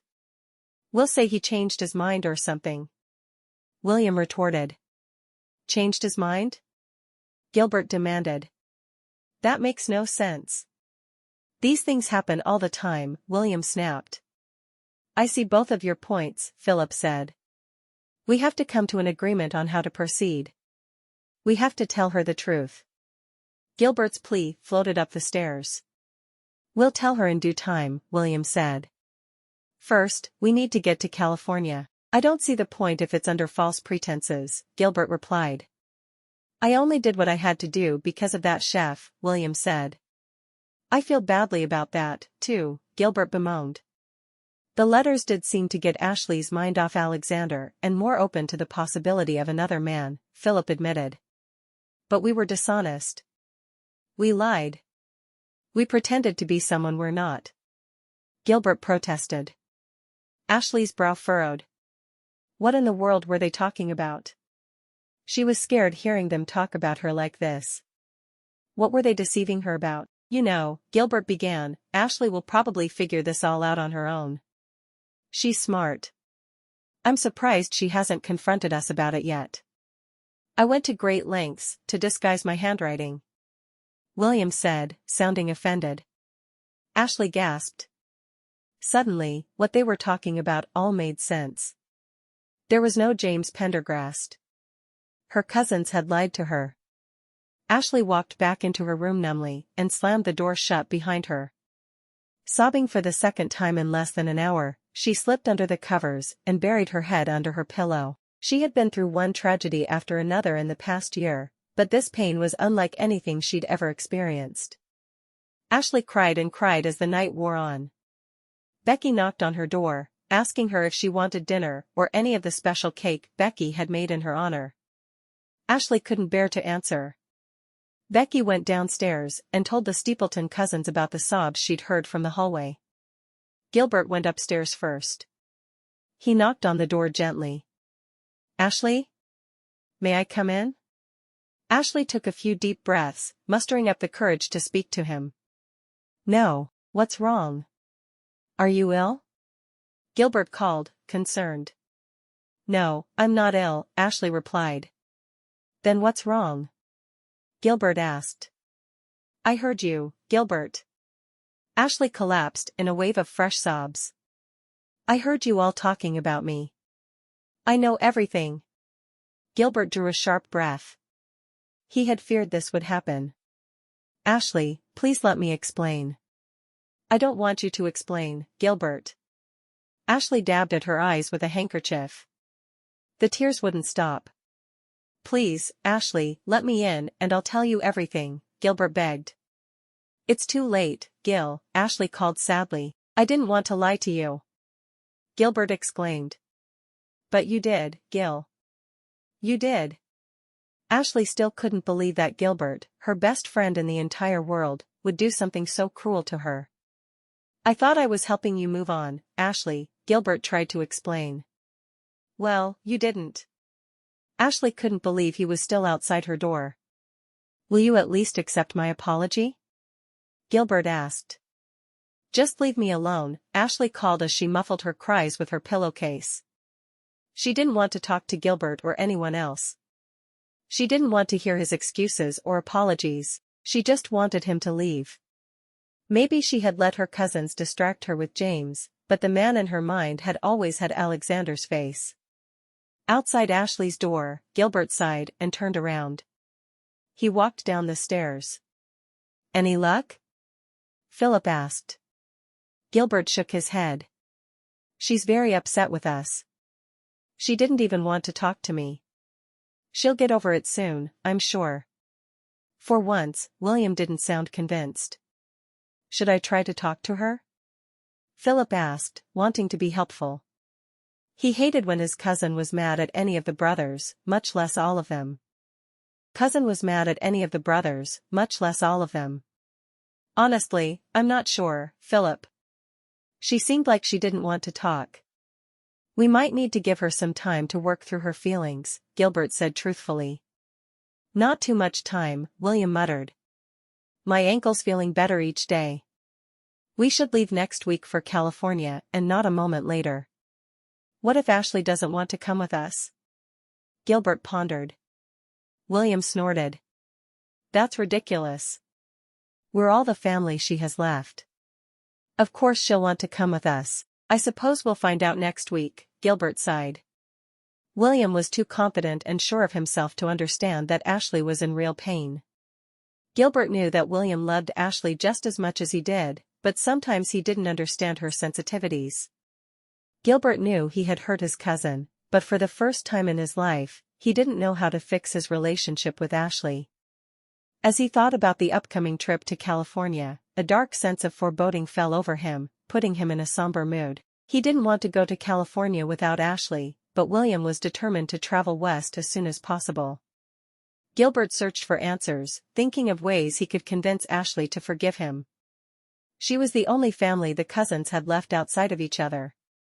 They needed to make amends. But how? Chapter 9. Ashleigh dressed for work, wincing at the dark circles under her eyes. She had tossed and turned all night, unable to get a good night's rest. Ashleigh had woken up feeling a heavy sense of panic. She had never had such dark, horrifying dreams before. She knew that they had been caused by her fight with her cousins, their deceptions, and Ernie's warnings about the tragedies that would befall them if they journeyed to California. Ashleigh wondered how much time she had left to convince her cousins not to go west. She hoped that after William's accident and their argument, the cousins might delay their plans by a few more weeks. She needed time to show them that they could be happy staying in Creede, that they didn't need to travel anywhere else. She also didn't know how she would even be able to face her cousins. She was still furious about what they'd done to her. It was Philip's turn to walk her to work, but she didn't want to see him or talk to him. She still felt too angry to be able to have a normal conversation with him. As Ashleigh stared at her bedraggled reflection in the mirror, she heard a noise outside her door and started. When she slowed her breathing, she saw a note had been slipped under her door. She picked it up. Scrawled in William's thick, confident lettering was a message: "We leave for California in 7 days' time." Ashleigh's heart sank. How could they be charging forward with their plan? It was as if they didn't even care about her feelings, or understand how they had betrayed her. Ashleigh felt a wave of anger well up inside of her. It was nearly time for breakfast, but Ashleigh didn't want to go downstairs and act as if everything was normal. She walked down the hallway and knocked on the door she knew belonged to Ned Ekstrom. Ned opened the door, dressed for breakfast, looking surprised to see Ashleigh on the other side. "Ashleigh. Good morning. Is something wrong?" Ashleigh felt like bursting into tears all over again and telling Ned everything. He had a kind, understanding face, and she knew he was a patient and generous man. But he also wasn't family. If her father or uncle had been there, she would have confided in them. She knew she could trust Ned, but she didn't feel comfortable telling him all about her fights with her cousins or their actions that had hurt her. So she simply shook her head and thought of an excuse. "I need to get to work early today, but I didn't want to disturb my cousins. They work such long hours in the mines. I want to let them get as much rest as they can. But they don't allow me to walk to work without them escorting me. Would you be able to walk me today?" Ned's expression softened. "Of course, Ashleigh." They went downstairs, where the smell of bacon wafted through the house. Ashleigh headed for the door. "Don't you want to eat something first?" Ned asked. "I'm not hungry," Ashleigh explained. "But if you want to eat something, please, by all means, do so." Ned shook his head, looking confused. "No, I'll eat when I return." "Okay." Ashleigh pushed the door open and stepped out into the cool, sunlit morning. She had grown to love mornings like these, when there was a charge to the frosty mountain air, but you could see the sun beaming down. She didn't know a thing about California, but she knew that no matter what charm it would offer, it wouldn't be the same as Creede. Although she had been scared at first of a new place, now Creede felt like home. And in 7 days' time, her cousins would force her to leave it. "Are you sure you're all right, Ashleigh? You seem like something's bothering you," Ned said gently as they began the walk to Graham's grub. "Oh, it's nothing," Ashleigh replied. She didn't want to worry Ned. She knew that he cared for her and wouldn't want to see her upset. "You know you can tell me if something's on your mind, Ashleigh. I know we only met recently, but I like you and your cousins. You're good people, and we need more of those here in Creede," Ned told her. "Thank you, Ned. We appreciate everything you've done for us," Ashleigh told him. "I only wish you would stick around a while longer." "Seems your cousins have a bug in their pants to go to California," Ned commented. "Yes, they do," Ashleigh agreed. "I'd prefer to stay here." "What about your California suitor?" Ned asked. Ashleigh's expression darkened. "That's none of my business," Ned continued quickly. "I'm sorry for bringing it up." "Don't worry about it," Ashleigh told him. She didn't know how to explain everything that had unfolded the night before to Ned. She was glad he wasn't going to press the issue. They walked on in silence, and soon, they approached Graham's grub. "Please be safe, Ned," Ashleigh said as she opened the door to the restaurant. She thought back to his attack a few weeks before. "I think those men are still out there." They hadn't been caught, so she was sure of it, but she didn't want to frighten the kind man. Ned nodded. "You take care of yourself, too, Ashleigh. I'll tell your cousins that you made it to work safely so they don't worry." "Thank you." Please tell them that I already have someone who will walk me back to the boarding house, too, Ashleigh said. She didn't know who exactly that was, but she had an entire day to figure it out. Yes, I'll do that. Have a good day now. Ned tipped his hat, and Ashleigh waved goodbye as she shut the door. Inside the restaurant, she breathed a sigh of relief. No one there knew anything about her California suitor. She could relax for a while and throw herself into her work, and that was exactly what she needed. Lydia Graham frowned as she flew around the corner. Ashleigh. Today is our big banquet luncheon for the merchants. What are you doing just standing there by the door? Ashleigh straightened up. I'm sorry, Mrs. Graham. What should I start with? Lydia laid down silverware at each place setting, moving quickly and expertly between tables. Anything? Everything. Oh, my. Lydia turned around and rushed into the kitchen. Ashleigh shook her head and followed after her. Normally Lydia was calm and collected. This business luncheon had clearly ruffled her feathers. The kitchen was a blur of constant motion.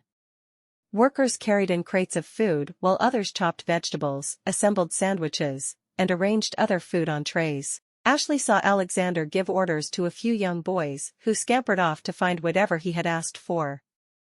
Ashleigh walked over to her usual station and saw that there were 2 large bowls of potatoes sitting on the countertop. An older woman whom Ashleigh had worked with before slowly peeled one. Would you like some help? Ashleigh asked. The woman nodded solemnly, and Ashleigh joined her. They worked steadily as the morning wore on. After the potatoes were peeled, Lydia asked for help in setting out glassware for the luncheon. Ashleigh normally stayed in the kitchen, so it was exciting for her to go out into the dining area. Most of the restaurant had been blocked off for the big banquet luncheon. Everyone who sells anything in this town will be here, Lydia Graham explained as she fussed with the hem of a tablecloth. Does that look all right? Ashleigh started to respond, but Lydia had already flitted to the next table. Once all the glassware was appropriately placed, Ashleigh returned to the kitchen. One of Alexander's assistants asked her to get a crate of rice from the storeroom, so Ashleigh walked down the long hallway toward the dark room. When she got there, she opened the door to see Ernie sitting on one of the shelves. You have to stop startling me like that, Ashleigh admonished. Ernie waved his hands. We do not have time for petty arguments. What are you doing to win over Alexander? What am I doing to win over Alexander? Ashleigh laughed. Absolutely nothing. He's made it clear he wants nothing to do with me. Ernie frowned. That can't be.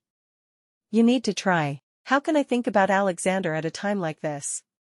I need to convince my cousins to stay here and not go to California, Ashleigh complained. You have to think about him.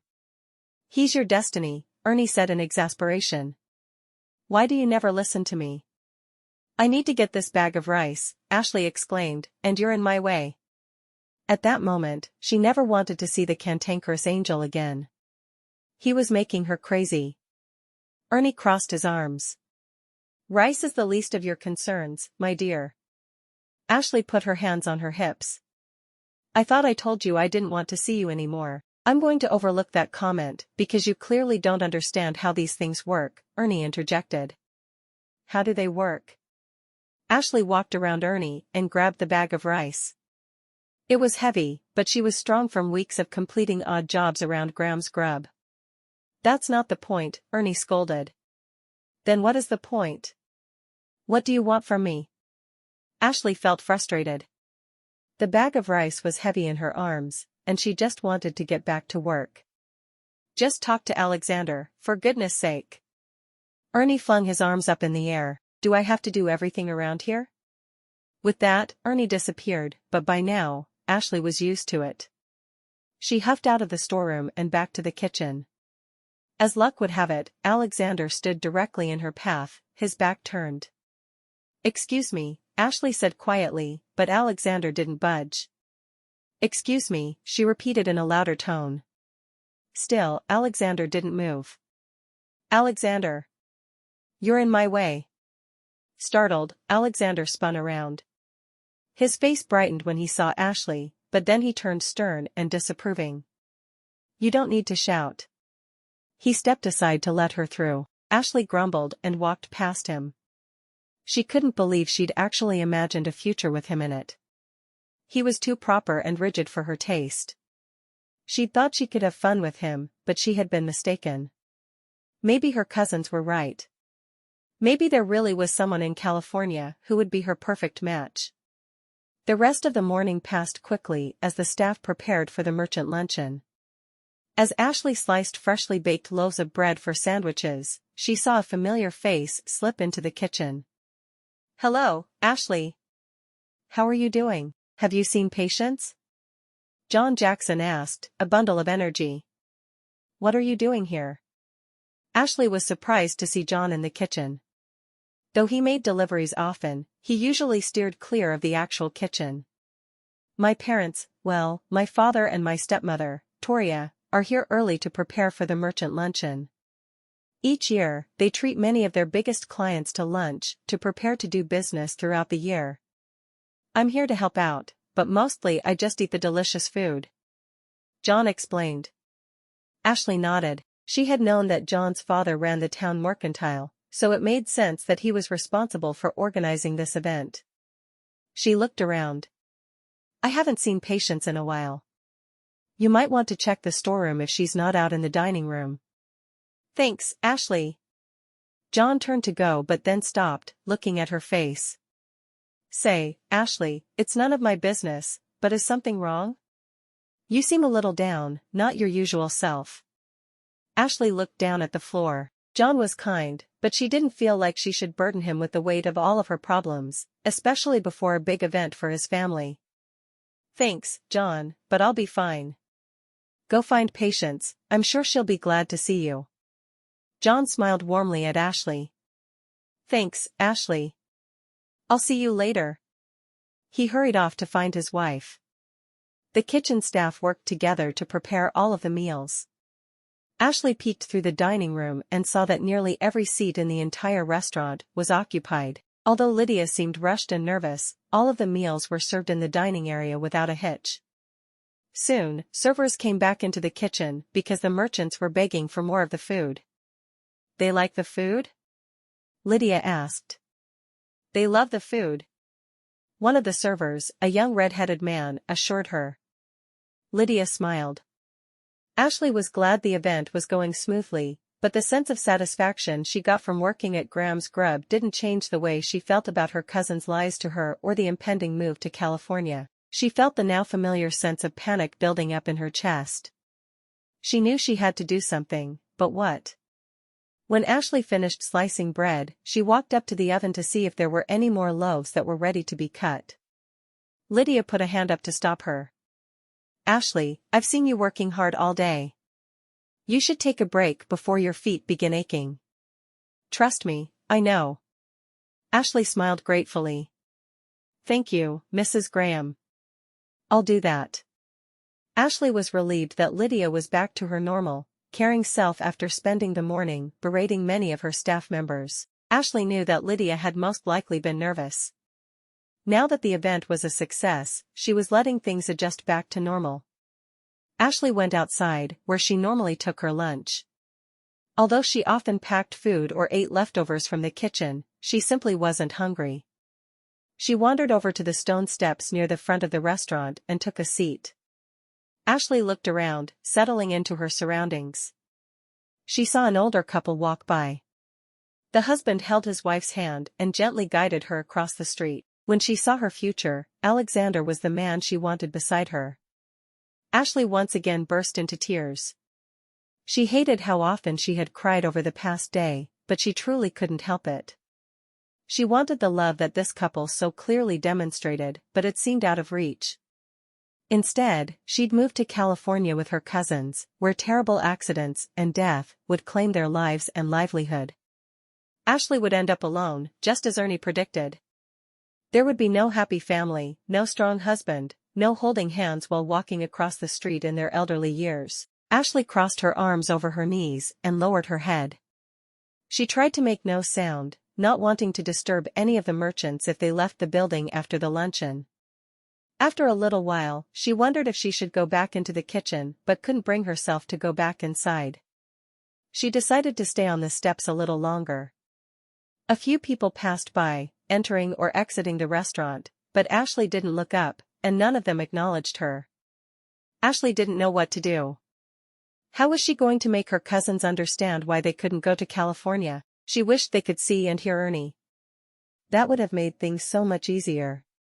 Then again, she also thought that William's and Ernie's strong tempers would probably clash. "Let's go for a walk." A deep voice interrupted Ashleigh's thoughts. Ashleigh looked up, confused. Alexander stood above her, offering his hand to her. Ashleigh was so shocked that she took his hand in hers and allowed him to pull her upright.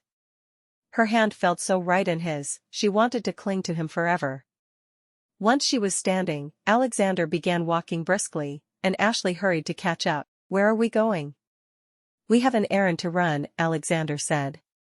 "Couldn't someone else run an errand?" "You're the head chef," Ashleigh pointed out. Alexander stared at her. "Fine. If you want the truth, it's that people have complained that a young woman was sobbing outside of Graham's Grub. That's not good for business." Ashleigh wanted to tell him that he sounded like Ernie with his crankiness, but then she remembered that he couldn't see or hear Ernie. The tears threatened to burst forth once again. "Ashleigh, what is wrong with you?" Alexander asked roughly. Ashleigh frowned. Why were all the men in town so hard on her? "That's rather rude." Alexander sighed. "I'm sorry. I suppose my feelings are hurt." Ashleigh didn't understand. "What do you mean? Why would your feelings be hurt? Isn't it obvious?" Alexander asked, the tips of his ears turning red. "No, it's not obvious," Ashleigh told him. "The letters. You never wrote back to me," Alexander cried. Ashleigh struggled to match his lengthy stride. "You're one to talk about letters. I don't know what you're talking about, except for the fact that you never wrote back to my letter to you." Alexander stopped walking and turned to face her. "What are you talking about?" "I wrote you back as soon as I received your letter." "You never got back to me." "I've never received a letter from you, Alexander," Ashleigh told him. "Trust me, I'd remember." Alexander frowned. "I thought you weren't responding because of your engagement to the man from California." "Because of my engagement? How would you even know about that?" Ashleigh's mind raced, trying to figure out how Alexander knew about the fake lawyer from California. Alexander's mouth was set in a firm line. "Your cousins told me about him." Ashleigh gasped. "What is it?" Alexander asked. "Are you ill?" "My cousins have been lying to me for weeks, Alexander. They told me there was a man in California who wanted to marry me, but that's not going to happen. They've been forging letters, and who knows what else. I didn't want to admit that to anyone, but it sounds like they've been lying to you, too." Ashleigh couldn't believe she was pouring her heart out to Alexander, but it also felt nice to get things off her chest. "They told me you were already spoken for. I felt embarrassed that you never wrote back to my first letter, and I had planned to ask your cousins for, well, no, it doesn't matter what I wanted to ask them." Alexander spoke quickly and anxiously. He continued. "I went to the mines to see them. I found them and asked them about you. They told me that you were engaged to someone from California, a Mr. Pendergrast. I remembered the name because I was jealous another man had already asked for your hand." Despite herself, Ashleigh felt her cheeks flush. "You were jealous?" "Well, yes, I was," Alexander said self-consciously. "I suppose none of that matters now. But answer me this. Are you or are you not engaged?" "No, I'm not engaged," Ashleigh explained. "And that was the only reason I was looking forward to going to California. I wanted to start a family. I don't know why I'm telling you all of this." "You can tell me anything, Ashleigh." "I care for you," Alexander said earnestly. "I care for you, too, Alexander," Ashleigh admitted.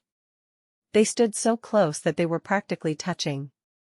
Suddenly, Ashleigh remembered the errand Alexander had mentioned. What was all that about an errand? The errand was to get you to open up about what was bothering you and bring you back in good condition so you could get back to work, Alexander confessed. I hope I didn't mislead you. It sounds like your cousins misled both of us. Ashleigh remembered what they had been talking about. Yes. There never was a James Pendergrast. They made the entire situation up? Alexander looked confused. Ashleigh nodded her head sadly. They did. Alexander saw how upset Ashleigh was by the situation. I'm sorry. I know how close you are to your cousins. Thank you for understanding, Ashleigh replied. It means a lot. I feel like I don't have anyone to talk to here. I know what you mean. After my brother passed, I felt like no one understood how I was feeling, Alexander told Ashleigh. Ashleigh nodded. That must still be difficult for you. Yes. Even all these years later, I still miss him. It does make me even more eager to start my own family, though, Alexander said, leaning in closer to Ashleigh. They had stepped off the path of Main Street and were in a secluded section of town, bordered by trees on one side and the back entrance to a few shops on the other. Why haven't you? Ashleigh dared to ask, looking Alexander right in the eyes. Alexander put his hand on Ashleigh's hip. I suppose I've been searching for the right woman. And what would you do if you found her? Ashleigh whispered, enjoying the sensations that were running through her body, reacting to his touch. Alexander leaned in closer and pressed his lips to Ashleigh's ear. I'd cherish her every day. What else? Ashleigh asked, her heart beating so quickly she felt it might jump right out of her chest. She couldn't believe how forward she and Alexander were being with each other, but she felt she had nothing to lose. When she was with Alexander, she could forget all about her cousins and their awful betrayal. I'd beg her to let me marry her. Alexander moved his lips from her ears to her lips and gently kissed her. Ashleigh let out a moan, unable to keep her emotions contained. And anything else? Oh, yes, Alexander murmured, running his hand from her hip up the side of her body toward her neck. When he got to her neck, he caressed and massaged it, then pulled her in closer for a deeper kiss. Everything else. Ashleigh felt a shudder in parts of her body she'd never felt before. She finally understood what women meant about desiring to perform wifely duties for her husband. Then she remembered Becky's story about being pregnant by another man when she had met her husband, Amos. Ashleigh pulled back. Oh, my goodness! I can't be doing that with you. Alexander stepped backward, too, startled. What is it? Have I done something wrong? Ashleigh shook her head vigorously. It's not that. I just don't trust myself to be alone with you. I have so many feelings, and I don't think they'd lead me to make an appropriate decision. Alexander nodded seriously. I understand what you mean. I respect that you're not a woman of loose morals. You value yourself and your body, and that's why you're the kind of woman I'd want to marry. Ashleigh gaped at Alexander. Had he just told her he wanted to marry her? Suddenly, the large clock on Main Street struck 1 in the afternoon. Alexander started. We should get back to work. Ashleigh nodded in agreement, but she felt sad. The spell had been broken. Maybe Alexander had just been lying to her to cheer her up. He probably had seen how sad she was about her cousins and wanted to make her feel better. Alexander began briskly walking back toward the restaurant, and Ashleigh followed. When they returned, most of the merchants had left, and the staff had turned their attention to focus on that evening's dinner preparations. When Alexander re-entered the kitchen, Robert Graham clapped him on the back. There's the man of the hour. All of the merchants were singing your praises, Alexander. Several said they wanted to bring their family and colleagues from other towns to eat here because the food was so good. Well done. Alexander smiled briefly at Robert, then got back to work. The afternoon passed quickly for Ashleigh, who received one assignment after the next. She found it difficult to concentrate because she kept thinking about Alexander Pierce and the way he had kissed her. She had never been kissed before, and now she understood what all the fuss was about. Back in Oklahoma, she had met older girls from church who had talked about what men had tried to do with them. She had thought that it sounded horrible, but now that she had experienced it, she understood why they had liked it. Ashleigh daydreamed about a church wedding, where she and Alexander would vow to love each other for all their days. She knew her mother and father would have loved him, and it hurt her to know that they would never meet him. "Ashleigh, watch where you're going," one of the other kitchen workers scolded. She walked past Ashleigh with a pot of boiling water. Ashleigh jumped out of the way. "I'm sorry." The interruption caused Ashleigh to think about another problem with her daydream. In 7 days' time, she and her cousins had to pack all of their things and begin their journey to California. There was no way Alexander would follow them there. He had a successful career and a life he enjoyed in Creede. Ashleigh's dream quickly turned into the nightmares that had plagued her sleep. Soon, she'd be in the wagon with her cousins, headed for California, and then disaster would strike. There would be no church vows, white dress, or handsome husband.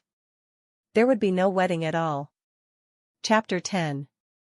Ashleigh took her meals in her room that entire week, and Ned walked her to work each day. On the way home from work, John Jackson escorted her to the boarding house. Everyone had been able to detect that there was tension among the Steepleton cousins, but no one knew what it was about. Becky knocked on Ashleigh's door one evening. "May I come in?" "Sure," Ashleigh called. She didn't mind visiting with Becky, as long as her cousins weren't with her. Becky came in and perched gently on Ashleigh's bed, where Ashleigh lay reading a book. "Do you want to talk about it?" "Talk about what?" Ashleigh smiled and pretended she had no idea what Becky was talking about. "Trust me, Ashleigh, you're not doing yourself any favors by ignoring your problem and hoping it will go away on its own. It won't." Becky was only a couple of years older than Ashleigh, but she felt it was her responsibility to try to guide her through whatever conflict she was having with her cousins. Ashleigh sighed and folded the book, setting it down on the nightstand. "My cousins are being impossible," she declared. "What have they done now?" Becky asked. "I do feel sorry for you that you're so outnumbered. There are 3 of them and only one of you." Ashleigh smiled. "That's the way it's always been." Her smile faded. "But this time, they've gone too far. May I tell you something in confidence?" Becky looked surprised but nodded quickly. "Of course. We all disagree about California. I happen to know, and I can't tell you how, that going to California will be very bad for our family. I want to stay here in Creede, but my cousins want to leave in 3 days." Ashleigh told Becky the long story. Becky sighed.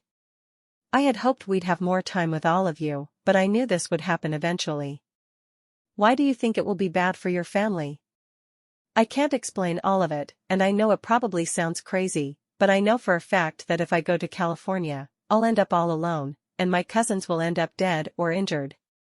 Ashleigh exclaimed, her face turning bright red. Becky felt a hand to Ashleigh's forehead. "Are you feeling feverish? Sounds to me like you're predicting the future." Ashleigh sighed. "Never mind. I didn't think you'd understand." "I'm sorry," Becky apologized. "Continue on with your story." "I didn't mean to upset you. There's another reason why I don't want to go to California. Why I want to stay in Creede," Ashleigh continued. "It isn't my cooking, is it?" Becky joked.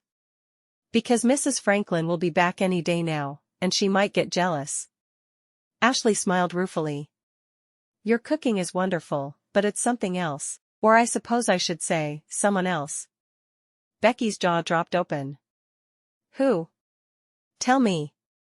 Becky's mind flitted through possibilities of who it could be. There weren't many eligible young men in Creede. "It's Alexander Pierce," Ashleigh whispered.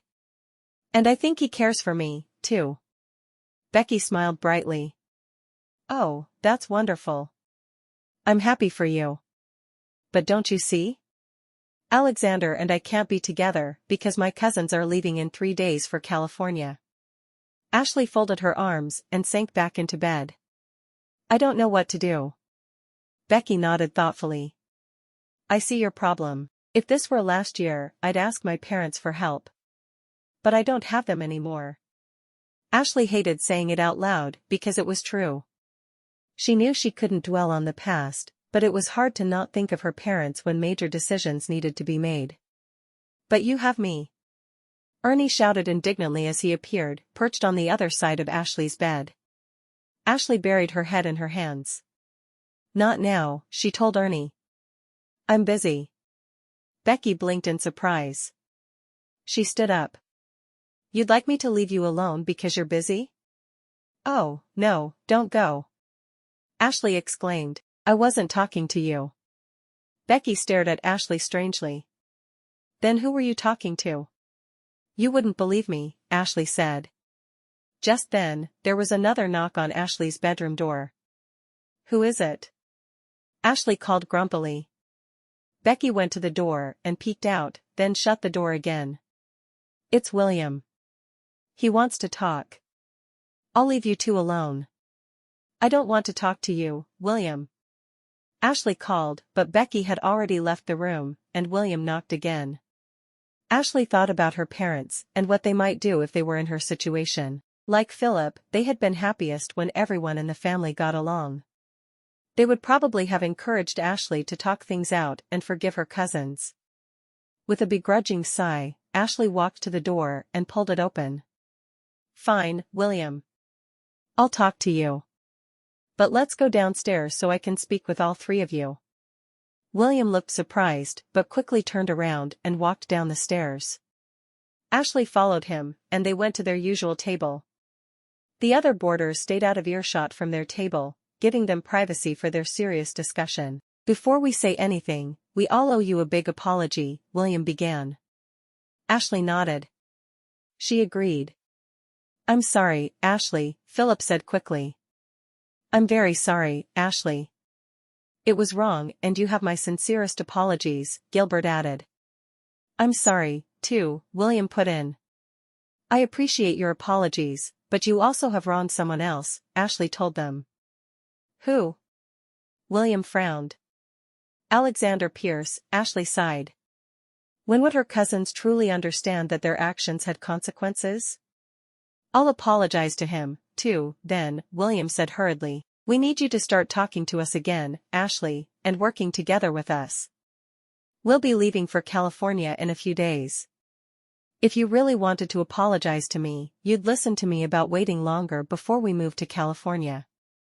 Ashleigh folded her arms. She wasn't going to sit back and allow them to make the biggest mistake of their entire lives. She was going to fight. "We can't wait any longer, Ashleigh. We've been through this." Suddenly, the idea appeared to Ashleigh all at once. "Fine. If you leave on Monday as you planned, I won't go. You can go to California on your own." Gilbert gasped. "You can't be serious, Ashleigh." "We're not planning to come back to Creede, Ashleigh. If you don't go with us, we won't be able to come back for you," Philip explained. "I understand that," Ashleigh said. She knew that to her cousins, she probably seemed impulsive, but this was what Ernie had wanted for her all along. She saw him in the corner, nodding his approval. When she turned to get a better look, he had disappeared. Oh, well. She'd deal with him later. "Ashleigh, that's preposterous. You're unmarried, and your job at Graham's Grub doesn't pay enough for you to be able to afford boarding, let alone anything else. You'll be out on the streets in a few weeks." William laughed. "I'll figure something out," Ashleigh said stubbornly. "Ashleigh, think about what you're saying. We have real opportunities in California. We can't stay here. And we don't want to leave you behind. What would our parents have thought of that?" Gilbert reasoned. Normally, they were in step on every thought, idea, or decision. It felt strange and sad to be disagreeing with her on something so important. "Maybe you all should have thought about that before you wrote fake letters and hid Alexander's letters from me," Ashleigh cried. She had tried to be calm, but it wasn't working. She'd had enough of their antics. She would have expected it from William and maybe Philip. But Gilbert should have known better. "Let's talk about this again in the morning," Philip said calmly. "We'll all be thinking more clearly then." Ashleigh shook her head, storming up the stairs and into her room. She wasn't going to go to California and watch her cousins throw their lives away. The following morning, Ashleigh woke to a brusque knock on the door. She opened it gingerly. "Good morning." On the other side was Becky, a sympathetic look on her face. "I'm so sorry to disturb you. But your cousins have stopped paying for your room in the boarding house. I feel terrible about this, but Mrs. Franklin entrusted me to run the boarding house while she's away. Do you have any money saved up that you can use for the rent?" Ashleigh's mouth dropped open. There must be some mistake. "I'm afraid there's not," Becky said. "You should talk to your cousin William." Ashleigh was horrified. She flew out of her room and banged on the door of the room that William, Philip, and Gilbert shared. Philip answered, still groggy from sleep. "What is it? What's going on? How dare you?" Ashleigh shouted. "You stopped paying for my room?" William woke up from the lower bunk. Gilbert peered out from the top bunk, rubbing his eyes. "Let's talk about this downstairs, once we've dressed and eaten something," William suggested. Ashleigh couldn't believe what he had done. At every twist and turn, her cousins had disappointed her. "Come with me," Ashleigh said to Becky, ignoring her cousins. Becky followed Ashleigh back to her room, wringing her hands. "I feel really awful about this," Becky said. Ashleigh took a sock out of the nightstand drawer, where she had kept her wages. She could afford 2 nights of rent, but not much more. She'd have to find another job to continue to live in the boarding house. Ashleigh counted the money and handed it to Becky. "Here are fees for 2 nights. I'll get more to you later." "Thank you," Becky said with a sigh of relief. "I'll leave you alone now." "I'm really sorry, again." Ashleigh nodded, and Becky left. Ashleigh sank onto her bed. What was she supposed to do now? She dressed quickly and practically ran to work. She didn't wait for Ned or anyone to escort her. She knew she was taking a risk, but she wanted to get to Graham's Grub early so she could talk to someone about getting another job. As Ashleigh approached the front entrance, Alexander was arriving to start his day as well. She spotted him from behind and saw that he kept putting his hand into and out of his pocket.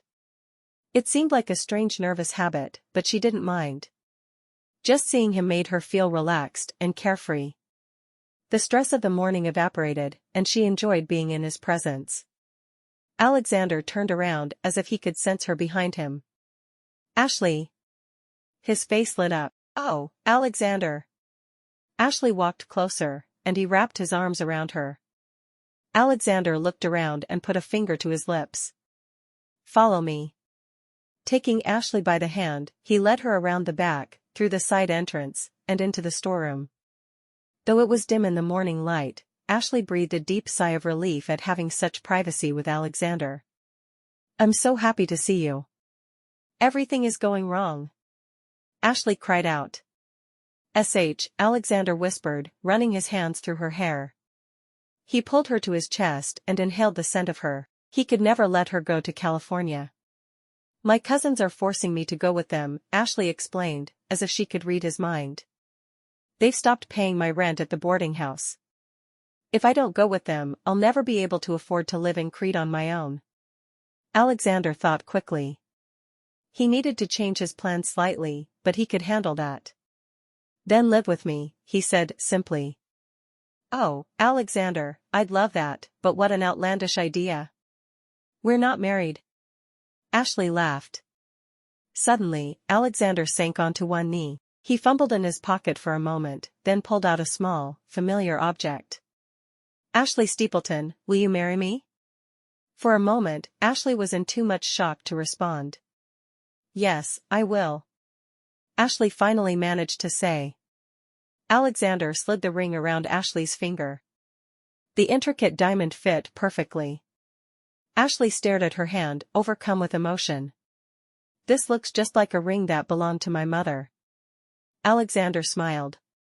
"It's one and the same." Ashleigh gasped. "How is that possible?" "This is going to sound crazy," Alexander began. "You'd be surprised at what I believe since moving to Creede." Alexander smiled. "I saw your cousin William selling off some items at the mercantile. I can't figure out why, but something kept telling me I needed to go in there and buy something of his that he'd sold. Mort Jackson showed me what he'd brought, and as soon as I saw the ring, I knew I needed to buy it. So that one day, I could give it to you. Ashleigh couldn't believe Alexander's story. It was so romantic and generous of him. I thought William had gotten rid of our keepsakes back in Oklahoma. He said we needed to sell off valuables in order to fund our travels, Ashleigh explained. I'm so happy that you were able to buy it and give it to me. This means more to me than I could ever explain. Alexander smiled. I'm happy you like it. I love it. And I love you. Ashleigh kissed Alexander, realizing that he was her fiancé now. She liked the way that sounded. Ashleigh frowned as she realized something.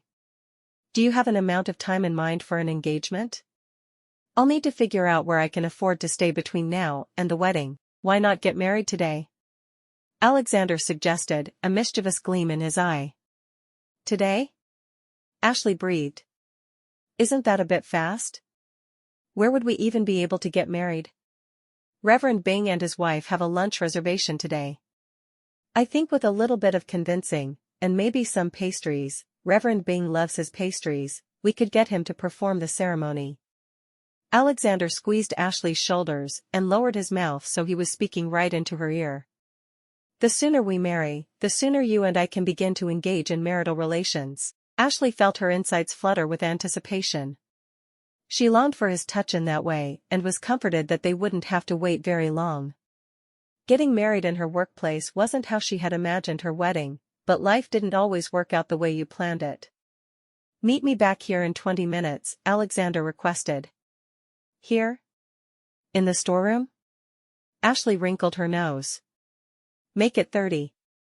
Alexander winked, and Ashleigh giggled. It didn't matter if they got married in a dusty old storeroom. All that mattered was that they loved and cared for each other. Ashleigh found Mrs. Graham first. She explained the unusual situation and asked for her permission to work extra hours later in the day to make up for missing responsibilities that morning. Of course, dear. We all love Alexander dearly. It's about time he found himself a good woman. How can I help? Lydia exclaimed. I suppose I don't really have a wedding dress, flowers, or anything else one might need for a wedding. Ashleigh was surprised at how calmly she was speaking. Other brides might view her situation as less than ideal, but she was elated to be marrying Alexander. One thought did weigh on her as she rushed around, making preparations with Lydia. She had always pictured her father giving her away on her wedding day. After her father had passed, the only man she'd want giving her away would be Gilbert. But she and Gilbert weren't speaking. Plus, he was at work in the mines. She wouldn't be able to get word to him that she was getting married even if she'd tried. Ashleigh took a deep breath. Her parents had always taught her to focus on the good and positive things in life. She would follow their advice. After all, today she was forming a new family with Alexander. As Ashleigh hurried to get ready, she saw a familiar form take shape in the dark hallway. So you finally listened, Ernie said, pretending to be upset. About time. Thank you for everything, Ernie. I don't know what's going to happen in the future, but I'm so happy that Alexander and I are going to marry, Ashleigh told him. Well, congratulations. You look wonderful. I know the two of you will lead a long and happy life. Ernie gave her a hug. You seem like you're saying goodbye, Ashleigh commented. Ernie shrugged. In a way, I am. You don't need me anymore. Ernie, that's not, Ashleigh began to protest. Just as suddenly as he'd appeared, he was gone. Ashleigh knew that he'd told the truth. A sense of peace and calm came over her. Although she hadn't always agreed with his methods, she had to admit that he had helped her immensely since she had come to Creede. 30 minutes later, Ashleigh pushed open the heavy door to the storeroom. She gasped in delight as she saw rows of tiny candles surrounding the upper shelves. The lights danced through the room, making everything seem dreamy and romantic. Alexander stood proudly in a borrowed suit from Mr. Graham. Ashleigh wore several aprons, quickly stitched and pinned together by Mrs. Graham so that they resembled a flowing wedding dress. In her hair, she wore a veil made of apple blossoms. "You look beautiful," Alexander whispered to Ashleigh. She beamed. Suddenly, they all heard a clattering sound from the hallway. Everyone looked around. Gilbert, panting for breath, raced into the room. "Ashleigh! I need to Apollo, what is going on in here?" Gilbert inhaled sharply as he surveyed the room. "I'm getting married," Ashleigh explained happily. She and Alexander looked at each other. "Oh, my goodness. I'm so sorry for everything that's happened. We shouldn't have behaved the way we did. I'm so embarrassed." "I've decided not to go to California either," Gilbert told her. The Grahams, Reverend Byng, Mrs. Byng, and Alexander all stared at Gilbert and Ashleigh. Reverend Byng cleared his throat. "Well, are we all ready to proceed?" "Oh, I'm sorry." Gilbert yelped, embarrassed. Ashleigh made a decision. She clasped her hands around Gilbert's arm. "I'd like you to give me away." "You would?" Gilbert's eyes shone with unshed tears. It meant so much to him that Ashleigh would bestow this honor on him, despite his part in what had happened. Reverend Byng turned to the small group that had assembled to witness the happy occasion. "Now, we will begin." Everyone heard more clamoring from the hallway and spun around. At the door, William and Philip appeared. "I couldn't work, Ashleigh. I kept thinking about you and all of our mistakes." William cried out. "Please forgive us, Ashleigh." Philip joined in. Celeste put a hand to her mouth, hiding a smile. The Steepleton cousins certainly were passionate, she'd give them that. "Are we ready to proceed?" Reverend Byng asked again. William and Philip looked around at the candles and flowers, confused. Ashleigh nodded. She was ready to begin the rest of her life as Mrs. Alexander Pierce and everything that brought along with it. Epilogue. Isn't there a young woman who works in the kitchen at Graham's Grub?" Ashleigh Pierce asked her husband of 6 months. Alexander put down his newspaper and smiled. "Yes, there is a new employee." "Have you met her yet in church?" Gilbert Steepleton blushed. "I don't need to be set up by my cousin and her new husband. Just because you two have found wedded bliss doesn't mean everyone will." "But I want all 4 of us cousins to marry," Ashleigh protested. "Wouldn't it be fun for all of us to have children at the same time, so they can all be friends?" Alexander pretended to be concerned. "Children? What's this talk of children?" "Oh, should I leave?" Gilbert joked. "Do you two need to have a discussion?" "I don't think there's any discussion that needs to be had, because the plan is already in motion," Ashleigh said, placing a hand on her stomach.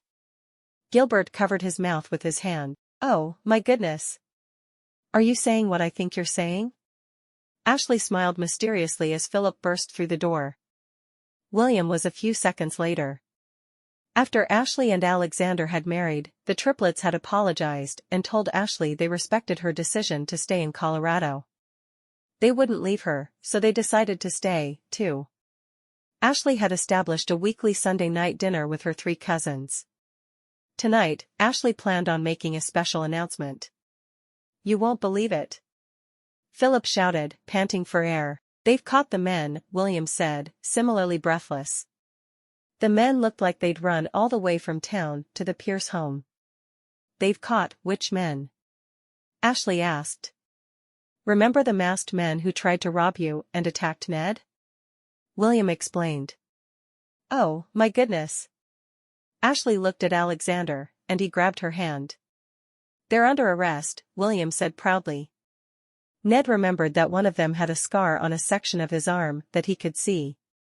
"I saw the man walking around near the mines and found a marshal's deputy. Now those men can't hurt anyone else." Ashleigh smiled at her cousins. "I'm so grateful to hear that." William, Philip, and Gilbert gathered around the table Ashleigh had set. She couldn't wait to tell them that she and Alexander were expecting. She noted William's unruly hair and Philip's stained shirt. Her cousins were eligible young bachelors. They needed wives to take care of them and give them children, so all of the cousins could grow up together the way they had. Ashleigh smiled as she looked around the table at her cousins and her husband, placing her hand on the curve of her abdomen, where her child grew. She felt like the luckiest woman in the world, and she couldn't wait to find out what Creede, Colorado had in store for her family next.